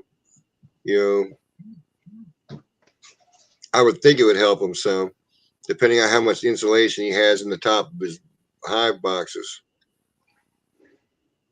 Oh, yeah. That old black plastic he's got up there help holding that heat. Yeah. So if it did get freezing, the ambient temperature outside wasn't going to allow that box to get too much below freezing. And think about it. So the box, external temperature in the box wasn't getting below freezing by much. I almost did it, but I don't have enough hives to test it on. I want to do 3 each test that I do. But I wanted to put cinder blocks on the ground and have the hives sit right on the cinder blocks with the hollows facing up and see if I can have the Earth's core connected to the bottom of the box. And if that will make the Earth's temperature, the bottom of the side of the box, that temperature, and thereby it might transmit moisture up, but it also would probably keep the, because we have them open. So the outdoor elements or whatever temperature is outside the bottom of the box is that temperature. I thought, why aren't we doing that? Well, yeah, mine sit on pallets.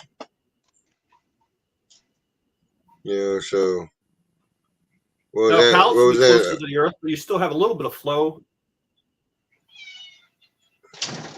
So what was that too? I was just going with what Frank was saying. That's how we have ours set up. We got concrete blocks on each end, and we level it off with 4x4s and set everything on 4x4. So you got 16, 4.5, so 20.5 inches off the ground. No, 8 and 4. So 12 inches off the ground, a foot roughly, is what ours are off the ground for the most part. Now, granted, we don't get the snow and all that like you do, so our ground does stay much warmer. Are your hollows going up or are your hollows sideways? I turn them up. Like you are getting like thermal from off the Earth. Mm-hmm. Almost like a house, so the heat would rise right up through those hollows. And now, do you have problems with the insects, building on the bottom from all that crickets and whatever, slugs and snails and? No, I reckon because we let our chickens free range, the chickens in the guinea. So, like, oftentimes the chickens have figured out prior to us getting a hold to the beetle situation. I'll put it like this. They got so used to getting fed beetle larvae when we went down to the bees. So when they seen us coming toting jackets and all that to go get into the bees, the chickens have pretty well figured out, okay, there's a good chance I'm going to get a snack as they're doing this. And y'all, we'd have just about every chicken that we have in the yard hanging out with us down there. And now I do know they'll go down there and graze around a little bit whenever we ain't fooling with them. But I think that's what helps a lot with dealing with the typical insect or critter.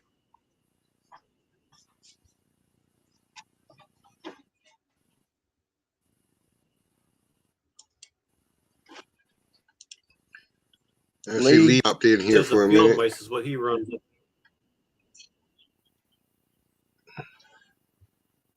Now, Lee, I'm gonna Yeah, be I also honest with you. noticed termites is another issue when you got like pallet.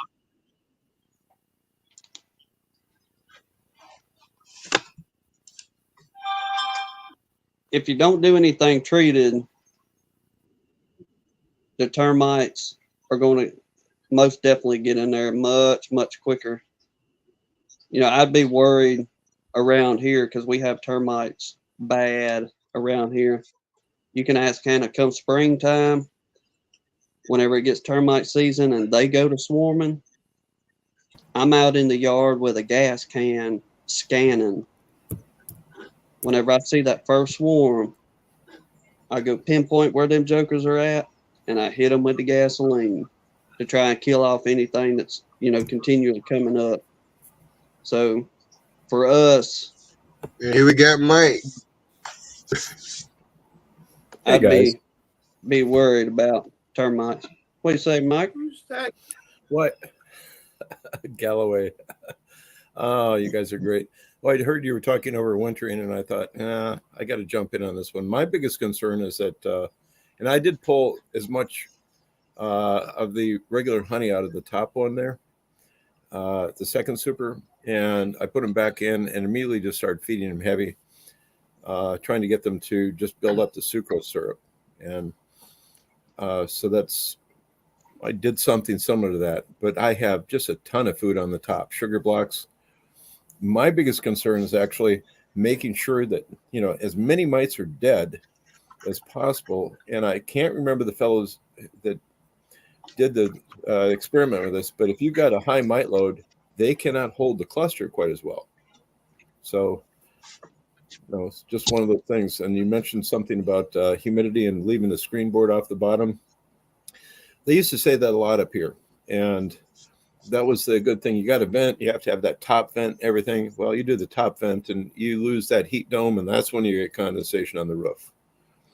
So I just, every single one of my deep supers has a little spin entrance, a metal one, because the plastic ones I seem to break off. And I open those things up so they can fly out, and when it's warm enough, I'll open up the top one. It still leaves a heat dome about that high above the thing. And yeah, so they can fly out and defecate, but I'm keeping that heat dome in there. I've never had a problem with humidity doing that. Russell Koopman does basically the same thing, but he always uses a quilt box on top. The only time that we've ever seen a problem with hives not being able to control moisture is if it's not a strong hive. The strong hives will regulate the moisture. For the most part, you know, they can move around and fan, but the small ones, yeah, they can't get that out there. Yeah, I've actually seen frost on the outer frames, Mike, when they're a real small hive. Oh, that's just so. It turns green, moldy frames on the outside ones because they're so small. Yeah, You can't regulate that spot, but the rest of it's fine where they're at. yeah. So we've got the hives in either a 4-pack or in a row, and I don't know if this is going to show up in this light, even if I bring a flashlight up. But Yeah, he's going to the yard. Yeah, well, you know, it's right. I've got 4 hives right on the back deck. Awesome. So I'm going to try and do this, but these hives are so well insulated. I think on the top we actually have 4 layers of the pink polystyrene. In fact, I don't even run covers on the thing. I cut them out for that. So yeah, this isn't going to work. I'm going to have to film this and put it up later on. But we've got all the layering. Yeah, sorry about that, guys. So, but So you have like 2 layers of styrene on the top and the bubble wrap around the outside? No. So I kind of have a bubble wrap around them. It's the B&B wrap that Kim Floten was promoting. It's actually comes from Minnesota, and then we put a survival blanket over that, and then we have one layer of the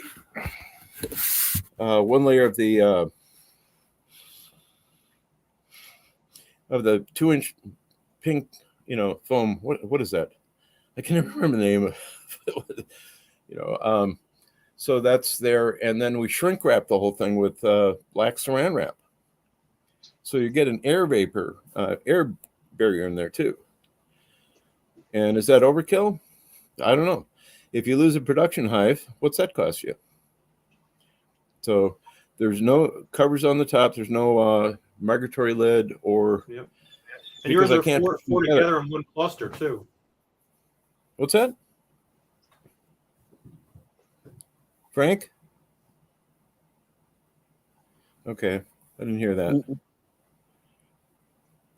So that's, I just wanted to throw that at you. And yours are grouped in four hives to a cluster. 4 hives to a cluster in 2 different configurations. One is end after end, so they're all on the side, and the other one is a 4-pack. When you do them in a 4-pack, they get a full sharing of the heat. Everything's good there. But when you do them in line, I actually got that from Mr. Koopman, Russell Koopman.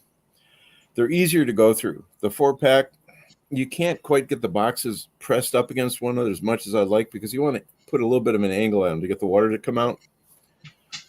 And it doesn't work as well as the putting them in the row. So you get the drainage out there.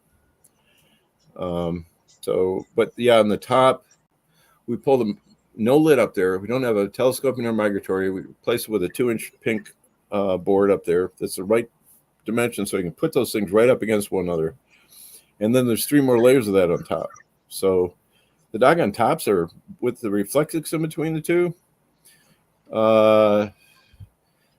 It's hard telling what the R factor is, because you're also putting reflectix in there, and that's a mathematical model that I'm not qualified to do.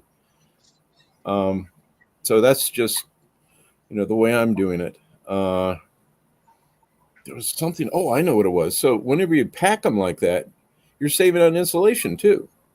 So a 4-pack, I'm using literally half the insulation for the outer walls, because 2 of the walls are shared with the other ones. So it's cheaper to do it that way. And it's cheaper to put them in a roll pack also. So from an economical standpoint, just from the materials, that's something else to think about. And the only thing that I don't like about it is if you don't get your reflectix just right above the shim, and you get something that's if you get something that has a sugar block that lifts up a little bit, those bees will figure out a way to get out of that thing and into the rest of the 4-pack. And I've seen that many times. They just kind of go, they'll find a way. So how cold do you, on average, Mike? Right now we can see anywhere from 30 below to, like 30 above. This time of year on average, I think we're usually, around 10 below. We're incredibly warm right now. He said incredibly warm. With the 10 above or below, Mike? Yeah. Well, actually, when I say incredibly warm, it's 30 degrees out there right now. And on Tuesday and Wednesday, I think here, I think we're supposed to get 45, which is, to me, that's like 40, 50 degrees above what we might. Freezing is still freezing. DC, I know it was either you or Ed here that were up in Alaska, so that's absolutely not true. Well, I wasn't in Alaska. I was in Minot, which is awfully close to the same conditions as Alaska. Minot Mike, on the you're going to prairie? need your shorts. Yeah. Yeah. No, I'm still wearing shorts. Yeah, Frank. It's warm at 30 degrees. I mean, honestly. I'm not laughing at you. I'm laughing with you, Mike, because our views on cold weather and shorts is like way up. Yeah, absolutely. And that's fine. But on the other hand, I'm almost pure Norwegian, and genetically I'm set up for the cold too. So that actually comes into play. Frank's laughing, but I've seen it. It's pretty funny. I've got a friend of mine who was in the Bear Clan. He's a Yukon Indian, and he and I would be out running around on the ice at 35 below, and the beer's freezing in the can in our hands, and the other people are out in the warming house looking at us like, "What the hell are you guys doing?" That's what I be thinking. Y'all get after that. I'm staying in here where it's warm, fellas. Shoot, y'all can have that mess. In all fairness, though, I do not handle heat. So when I hear what you guys are going through, I just kind of back away and go, I've got a lake to jump in. Yeah. I couldn't handle it, Tim. I've tried it. So anyways, I just had to throw that at you guys. And I finally saw your video coming in live, Ed, so I had to jump in for a minute. Yeah, usually it's like later on, he says, man, I missed you. He does that. And I'm like, well, it's one of these days. Yeah, I hear So- Gunline talking about how many shirts he has to wear during a day, and he has to wring them out. I'm like, no, thank you. Yep. During summertime, Hannah's got a minimum of 2 shirts that are dry, waiting, not counting the one that I have on. So, yeah, at least a couple times a day, you having to change shirts and wring them out. That's just, yeah. That's, I mean, in the summer, I rarely wear a shirt when it's that hot. So I'm with you. I don't want to deal with that. Just the way it goes. But, Well, shoot around here in Alabama, you can be nice and dry. You walk out the house, and about 5 seconds later, you got to wring the sweat out your shirt in the summer. That ain't exaggerating. no, I know it's not. Any kind of exaggerating. You walk from the house to the truck, you're wiping your head already. Oh, Kinda yeah. You just jumped out of the shower kind of feeling, huh? Oh, yeah. When you know you're sweating while you're showering. That too. I mean, that ain't no joke. Oh, crying out loud. I had that when I was down at Guantanamo, and, the hotel wasn't air conditioned. And I'm like, I'm going to need to jump back in the ocean after this thing. But that's heat, so you can get used to that to a point too. We had one guy come into our office once, and I think it was 20, 30 below. It might have been that cold stretch, so it could have been 30 below. And the gal's talking to him, finds out he's from Alabama or something like that, said, man, you must be hating this cold. He says, no, ma'am. He says, you can never take off enough clothes when you're that hot. I can put on this big parka here. So just a different observation, that's all. So, Well, if you go down, we was talking earlier about going down to the Gulf, and once you get along, there's a strip of highway that runs parallel with the beaches. I mean, literally probably 150 yards from the highway, all you see is just beautiful white sandy beaches from Alabama to Florida. beautiful. But during the what we call the off season, which would be fall and winter, you can tell whenever the regulars are out and about, the people that's lived here, versus what we call the snowbirds come down. Because the snowbirds, they'll be running around in t-shirts and shorts like you talking about. Like, Yeah. Oh, the this is shoebies. wonderful. Nope. Did the same thing when I landed the last time in wherever the hell Disney World is in Florida. People are running with jackets on. I Orlando. gotta. Thank you. No, that's an actor, Orlando Bloom. But I got all these guys that got their windbreakers on. They got the hoods for the windbreakers on. I'm looking at this thing going, all in perspective. fam- Beekeepers regional. So My family goes down to Disney World always in August. Always rain every friggin' day. I don't. And people are out there riding rides in the. What is this? Mhm. yeah, that's okay. Frank, I had an eye opening when I lived in Syracuse for like about 10 months. There's a reason that those canals are full of water. Mhm. So, anyways, so what else is going on with you guys? I've just been working on building some more equipment for springs. I'm expecting to be laid way to by bees splitting and stuff. Nice. And I got 10 Nice. hives I'm working with. So what kind of equipment So you're have going to you go been from doing? 12 to 24? 12 to 24, eh, son of one? Yeah. Well, it was 12. Now it's 10. So I'm looking at probably going to probably about 20 this year. I'm not sure if I'm going to keep the 20. I might sell them the nukes off on them. Keep my numbers down and let the rest of them produce this year. Try to make some money that way. The equipment, Mike, is I'm just using plywood and building boxes, just putting them Nice. together for right now. So Yeah. nothing special. Hey, but you're doing it. That's nice. I have how many are there? Troy got Beats the buying bunch of- bees every year. Yeah, absolutely right. Yeah. So, the only thing I did different here this year was take out some of the center frames of honey in the upper super and feed them, but I did make I put a little bit of Apogart in my sugar blocks. When I say a little bit, a 10-pound bag, I think I put about a teaspoon of Apogart in there, and the bees are taking them down. It's like, who is it? Bob that's doing these Appy tablets or whatever. And I thought, well, let's give this a run. So I did, like half the hives like that and half without. But just one of those experiments, just trying to keep all those damn mites down. So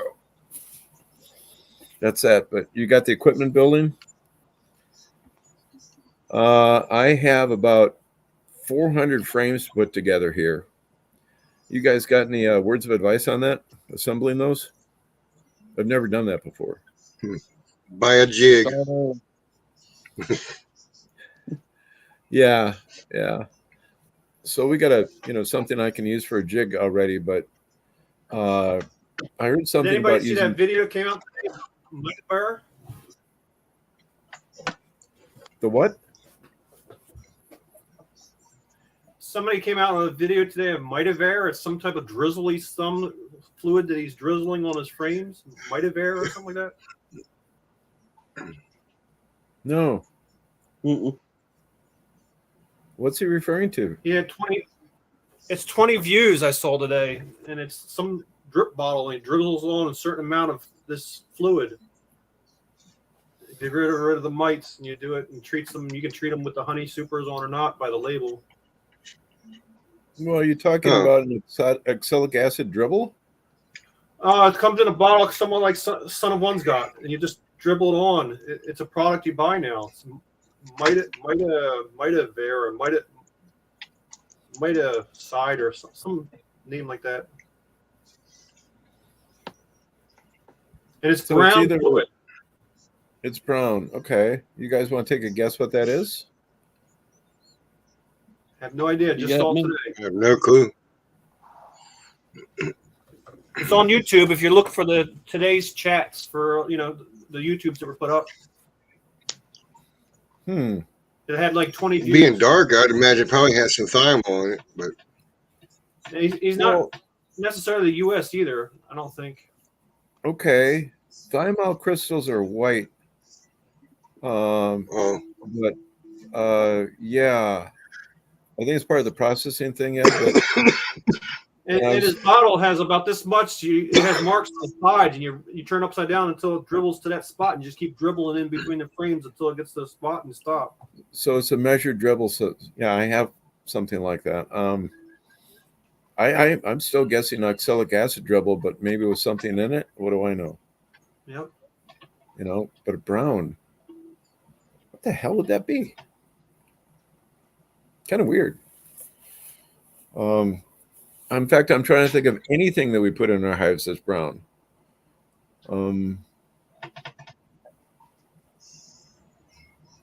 Well, yeah. okay. They might do that so you can identify it as they go down the bottle too. A little bit of coloring in there. Yeah. Might be. Yeah, that could be. So The other thing that we have on the hives is that every single super that I have is painted with a reflecting thermocell paint. So, we're getting. I think that it would actually benefit people down south much more if they're out in the sun, because you won't have the insulation reflectix on the heat source. Well, the only place I can paint them on the super is on the outside. The upside of the whole thing is that the boxes all have a slight sandy finish, and if your hives are wet, supers are wet, doesn't matter. You can pick them right up. So, just reflected keeps them a little warmer or cooler, and you can hang on to them better. $15 a gallon to add to whatever paint you have. So I'm gonna really mess with somebody sometime. I'm gonna announce that I'm gonna light my hand on fire in one of like Charlie's or one of these chats. You can actually take those little hollow ceramic balls, and they're about the size of the head of a pin. And you can pile them up in your hand and take a propane torch while you're hanging onto it in your hand. And that's what they put in the paint? Huh. Yeah, that's what I paint. Yeah, it was developed by the Jet Propulsion Laboratory as an augment for reentry vehicles. So you're using regular paint and just as an additive, you put that in? Yeah. Yeah, it's thermocell. Almost like you do like a sand when you make like a deck paint. Yeah, pretty much. So these are really small little balls. They're diameter of an infrared wave, so they're bouncing it. They figured that out, and they're hollow too. So you get a reflective principle on it, but also the hollow balls themselves actually provide some R factor. And the other thing that's kind of cool about that is that for whatever reason, mice don't like chewing on it.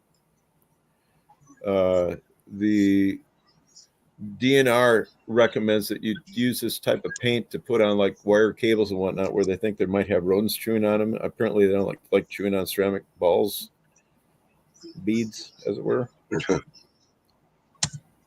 Can't imagine that would make their. I know they like eating fiber optics. Yeah.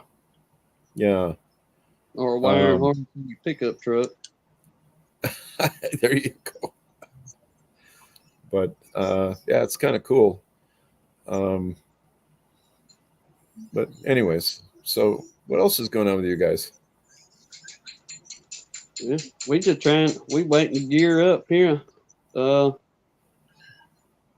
about I don't know, 3.5 weeks or so. We should be starting to see signs. Hopefully, some queen cells and things of that nature. Lord willing, we can jump on some early splits and get built back up. Is our plan for this year.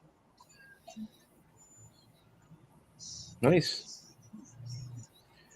Yeah, Philip. I talked to Philip about using that. Thought it would really help him most. All of my covers actually have 4 layers of that paint and that's on the inside to reflect the heat back on. So, and again, it costs $15. You can put it into whatever you want. Whether it's the reject paint or what's that stuff that Bob Benny uses, $100 a gallon. I bought some of that. Latex enamel or something like that. And it's nice paint. Holy smokes. But yeah. So that's a kicker there. Yeah. And I think on Wednesday or Thursday, Russell and I are both gonna hit our hives with the drop. So that's the only craziness I got going here. But anyways. It won't be long to be wearing your flip flops and shorts and letting your bees loose, Mike. I'm sorry, Ed. I already am. That's what I said. He probably already is, Ed. Isn't that nuts? Oh, I love it. Ed, how's the creamed honey business? Brian's asking how your creamed honey It's doing it. It did well. I've sold everything out. Wonderful. I am officially out of honey. Oh,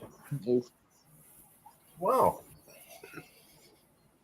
So I only had 400 pounds this year, so it wasn't That's a whole nice. lot. I'm hoping to get 1,000. So What's got in your hand, Mike? So some honey crystals. I got them at one of our nicer grocery stores here, and I was going to take these and grind them into a fine powder and make my own starter. Yeah, so they're just basically crystals. They're not that fine. Huh? Almost looks like sugar. It really does. It really does. It's I think they're honey crystals that they ran through a freeze dryer or something. But I was going to put those through. And I got some 3 different coffee samples from we have a small, really nice private grocery store. Coffee store here. And I went in there and asked the gal, what she would recommend if I was going to do coffee, creamed honey. And so she gave me 3 samples. And I'm not certain exactly how to do that in the honey, introduce it into the honey. I think Brian puts them in there. But then I think he filters everything out. And I was almost thinking about using a French press and getting a good concentrate and just putting that liquid in. I don't know. If you guys got any thoughts on that, let me know. And here's Ian. Oh, Ian came in. Oh my goodness. Yeah. Man, I feel honored now.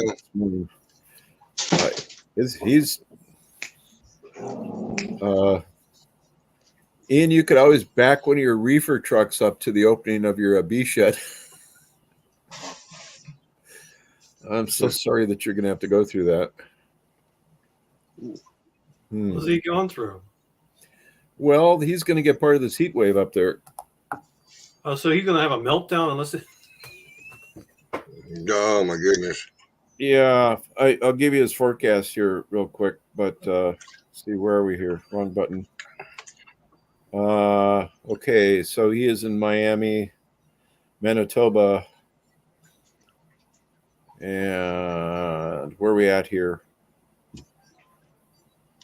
So Tuesday and Wednesday, he's going to be, hovering around 40. Monday, 38. Forgive me, Ian, this is all in Fahrenheit. Yeah, it might be warm, exactly. But, from Monday, 38, Tuesday, 39, Wednesday, 41. It's not going to really start cooling down until the 5th. It's going to be in the mid to upper 30s. So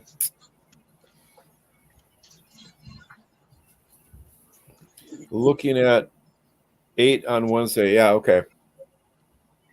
Well, that'd be wonderful if those fans could keep up there nicely. I hope they do for him, because that'd be a mess. Yeah. Well, yeah. So it's too bad he doesn't have some way of well, of course you get all sorts of CO2. I was going to say get like a bin of dry ice and stick it underneath his fan intake. I don't know how you dissipate that, but we'll take the snow off the fields for sure. Yeah. Ian, we've had I don't think we've had over an inch of snow. No, 2 inches of snow on the ground all winter, which is really going to mess with the farmers in spring planting. And my lake's down 2 feet. In fact, it's warm enough that somebody took a 4-wheeler through the side of the lake that they shouldn't have been over there anyways. But normally we'd be driving, semis out across the lake now. So Ian built the largest swamp cooler ever. That's cool. I think you and I have much. Yeah, it's really close. I think we're only off by a couple degrees. what's interesting is that you get more towards central Wisconsin. It's closer to normal, for a high this time of year, which would be about 30. Yeah. So I don't know. I was still thinking about those misting things. You guys have seen them outside of California bars. They have this high pressure mist, and it blows out there, and the evaporation cools stuff off. But to get a system like that in a room like that, I priced it 2 years ago when he was messing around with it, and I think it was like, I don't know, $2,000 to $3,000. But you hang these tubes over the top, and it just lets find a fine mist. But whatever. My tanks are finally full with rain. Oh, you got rain? Yeah, praise the Lord, amen. That's Hey, the misting system is what keeps us cool in the summertime at the flea markets and different markets around here. Yeah. Well, Ian, that's the only way that I thought economically that you could do that, and get the whole thing. I mean, aside from literally cutting the front end of a reefer off and attaching it to the building. Yeah. Put a big fan in the reefer to push the air out. I'm sorry to laugh, but somebody could make that work. But man, talk about a lot of work. I still like the idea of just getting I don't know what you'd have to get, maybe a 30,000 BTU heat pumps, and then suck the heat out of the room. You'd have to change your plant. You'd have to change the fan configuration, but you could also take the heat that you're sucking out of there and use it to heat the rest of the shop or whatever you're heating. So that's what Vince did over at the wood mill there. By the way, he's recovering very nicely. Pretty amazing after that minor stroke. Ian, your video just popped up on the old notification here. I'm just going to take a wild guess and say them blasted pins were giving you fits. It looks like. I ain't watched the video yet, but according to the title, it doesn't appear much happy. Oh, man. 10 to 15 tons. So how much heat are those hives kicking out now? Each hive is the equivalent of what, 800 BTU? Or I absolutely don't remember at all. So it's not only just trying to keep the heck of a good heat source. I don't know. Ian, my friend Troy Slaughter, the beekeeper on the other side of the lake, he's a member of your clan there, and he was telling me about doing the OE in the shed. I've got to join your member there, so I can get those little cool ones there. No, I battled with taking out pins from the Easy Loader tripod. Do you want to borrow a hammer? I actually have a 30-watt argon laser in back too. So, oh, crazy! I just seen the wordage and was like, man. Uh-oh. Yeah. Yeah. Reefer for my bees helps with disposition. Oh. Now, Brian, would that be a Amelia reefer? Or are you going? He's in Colorado, so it's legal. Just pump some smoke up into that hive, and then they'll chill out quick. That's funny. He ain't putting straw in his smoker, y'all. We know what he's putting in his smoker. Calm down, ladies. It's that 5-finger flower. Yes, sir. Yeah. It's a little bit of a wait. Let me think about it. Does Cheech and Chong actually make a smoker? They should. That would be funny. The bee bomb. We're bombing the bees. For mites? No. No, for me.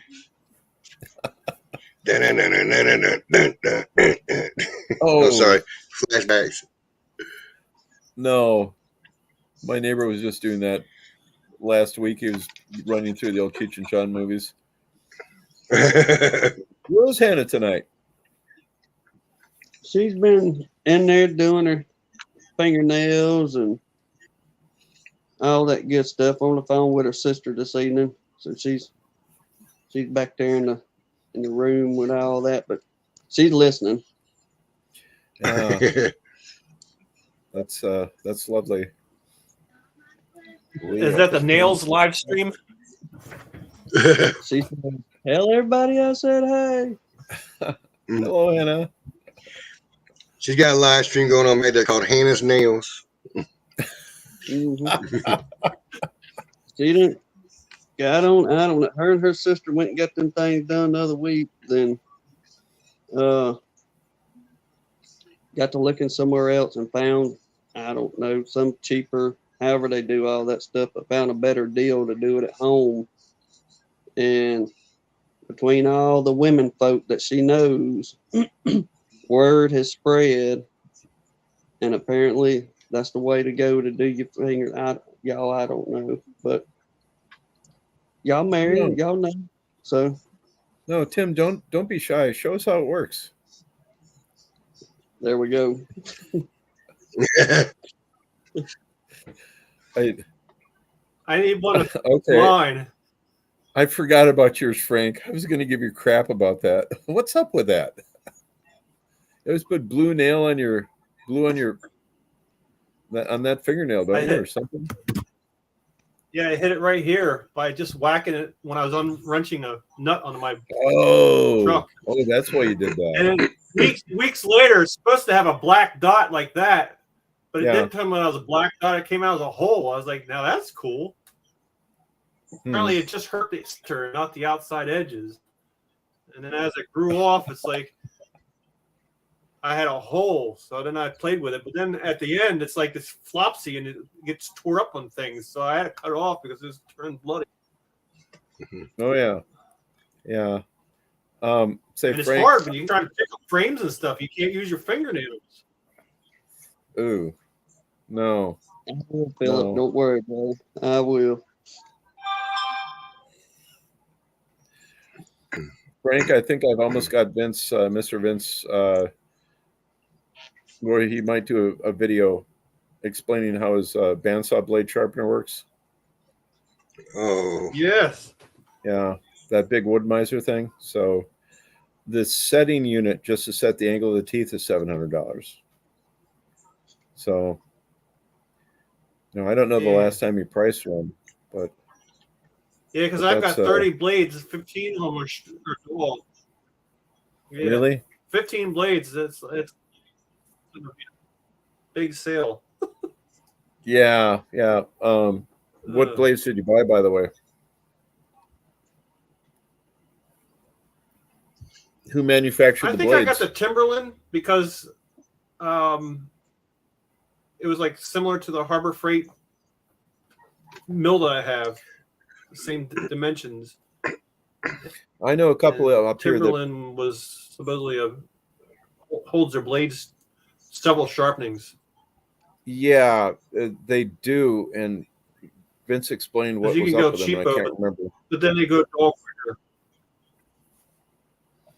Yeah.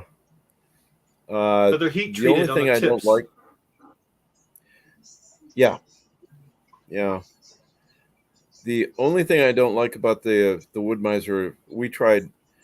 Oh man, Vince made, I don't know, it's like a variety of supers. I think 50 deeps and like 40 mediums, and we were trying to rough saw them with that wood miser. And the problem with that is with a sharp blade, you do not get the rough surface on there that you like. So, I think you just did a rough cutting boards, Frank. I get too many dips and valleys. So, okay. Yeah, my board's got too many dips and valleys. So, yeah. That's one of two things. It's probably both. You've got a dull blade and you don't have the blade tensioner right. And if you move too fast and you get into a certain hardness there, you combine those two and then you start getting those waves. Whenever we get waves like that, we immediately put in a new blade and dial the pressure up. So, do you have a pressure gauge on your blade tensioner? No, Yeah. just finger. You push on it, and you see if it goes down like an inch or so, and Yeah. And the thing about that is, you know this fully well. All you guys do running bandsaws that you once you get that blade nice and warm, it's stretching, so you have to tighten it while you're cutting. So,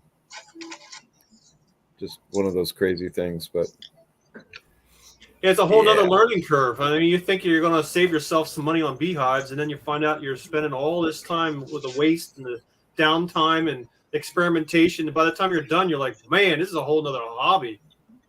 yeah, yeah, certainly can be. Well, I just wanted to stick my head in there and give you you people in warmer atmospheres a little crap about overwintering, but I can't do it though. That video that Bob Binney put out, was it last week, where it was like 13 degrees and the wind was blowing, and he said something about, well, you northern guys would laugh at us. I mean, no, I'm not laughing. 13 degrees and you're not used to it, and the wind blowing like that, that not only is freeze your front of your face, it'll hit the back too. So You mean the bald spot? I don't know what you're talking about. What spot? Yeah, I feel mine when I hit the wall. Vince is doing really good, Philip. It's amazing. His wife got one of those Jengas, the wood block things. You stack up and you pull the individual pieces out. And he was working on just using his left hand, and it took him 30 minutes to stack those.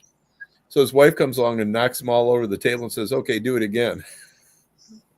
So he's down to 7 minutes now and stacking that thing. So he's making really good improvements, but still at 82, I'm trying to. He was able to get in the car by himself. That was really good. Hey, Bobby B. I don't have my glasses on. Bobby's Bees. Hey, grand to see you. What happened to Vincent? He had a minor stroke on on Saturday last Sunday morning. Did it get him like one side or something? Well, that's the weird part, because what they saw in the brain with the CAT scan was on his left side, and it was his left side that was paralyzed. So we don't really know what happened, and I don't think he had the vaccine.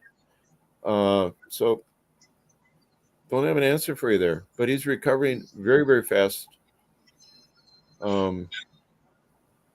Yeah. Thanks a lot for asking. All the prayers that came up. He's Ed Vince is like 6'7" and 300 pounds. And he's healing and trying to figure this out. And I looked at him, and he can be gruff. He's kind of a legend up here. And I said, I think one of the reasons that you're healing so well is your body's just afraid of you.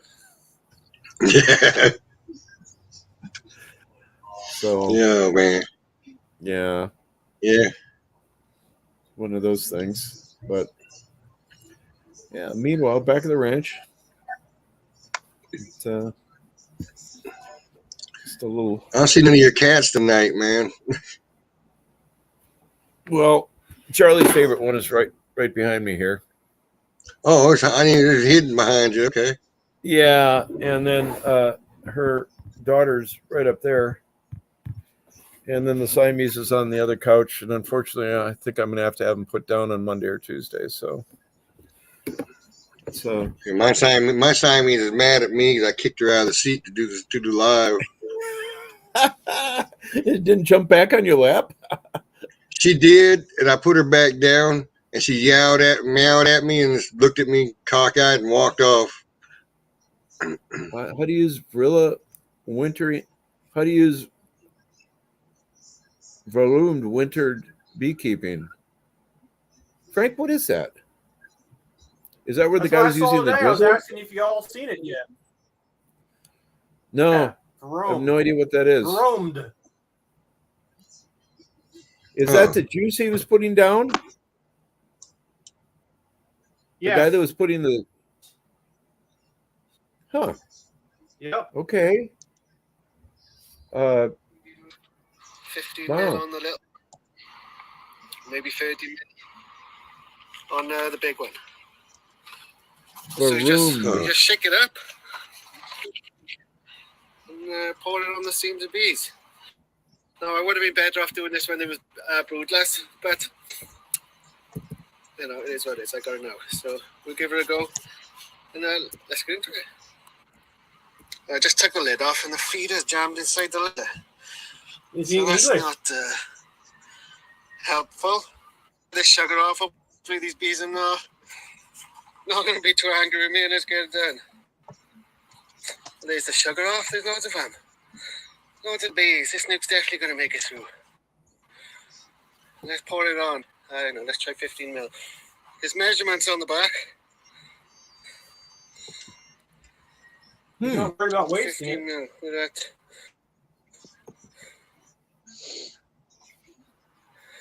Okay. Well, I wonder what that is.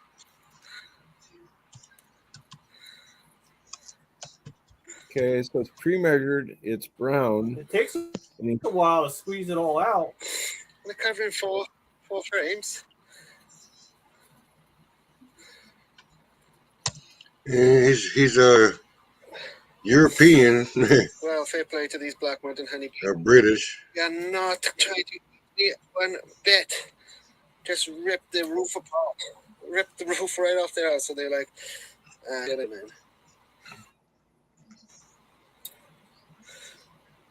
See the Yeah. thing that's the Dead auxiliary bees stuck there. dribble? And the sugar. That's what it looks like he's doing. It's got a Yeah, label. right. Let's push them all down there. Is there anything in the description, Sorry, Frank? bees.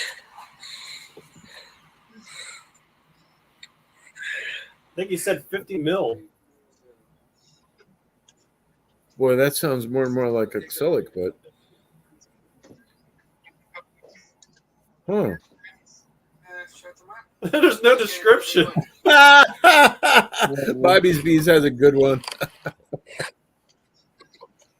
Okay, hang on a second right there. I don't know, man. You know, beekeepers, we always like the new stuff to talk about. So Yeah. Huh. the Not good to or the look back bad, at we the- always like being investigators. Oh heavens, What's yes. the ingredients? Where is it legal? Oh yeah. What does it do? Can we get away with it? Can I make my own? Try it. So it's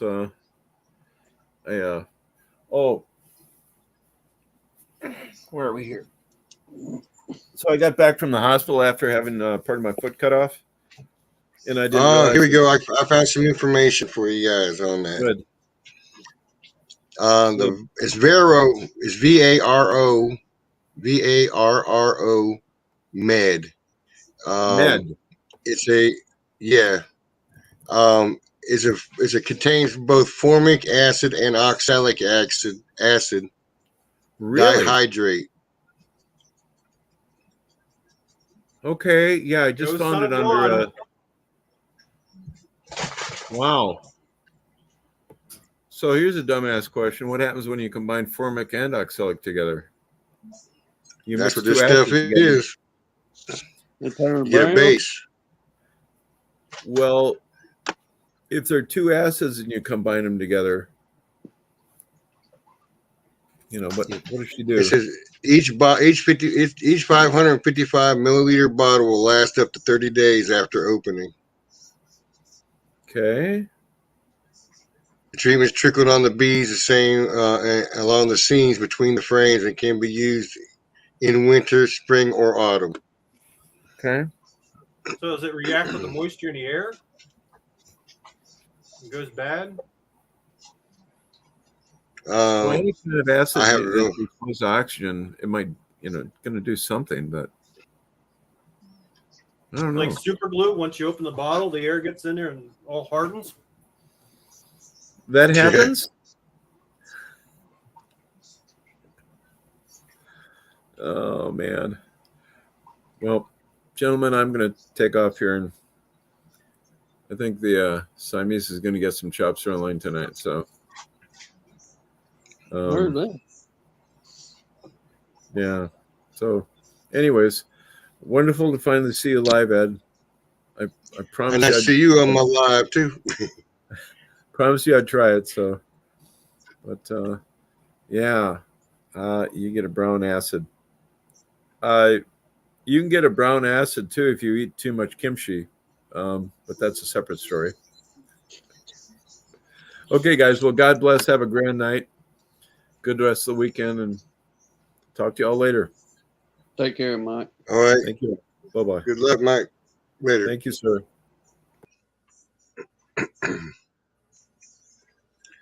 All right. At that note, I think I'm about ready to roll it up for the night too. I got some stuff I gotta get ready for tomorrow. Go to church. Be a good boy. I hear you. So I'm gonna sign off, guys. I appreciate each and every one of y'all for coming. I'm gonna try to make this a Saturday thing if I can. So be looking for my live on Saturdays. Hopefully I'll get it every Saturday. We'll be looking for it, brother. All right. Y'all take care. All right. Take All care. right. Love y'all, man. Take care. All right, man.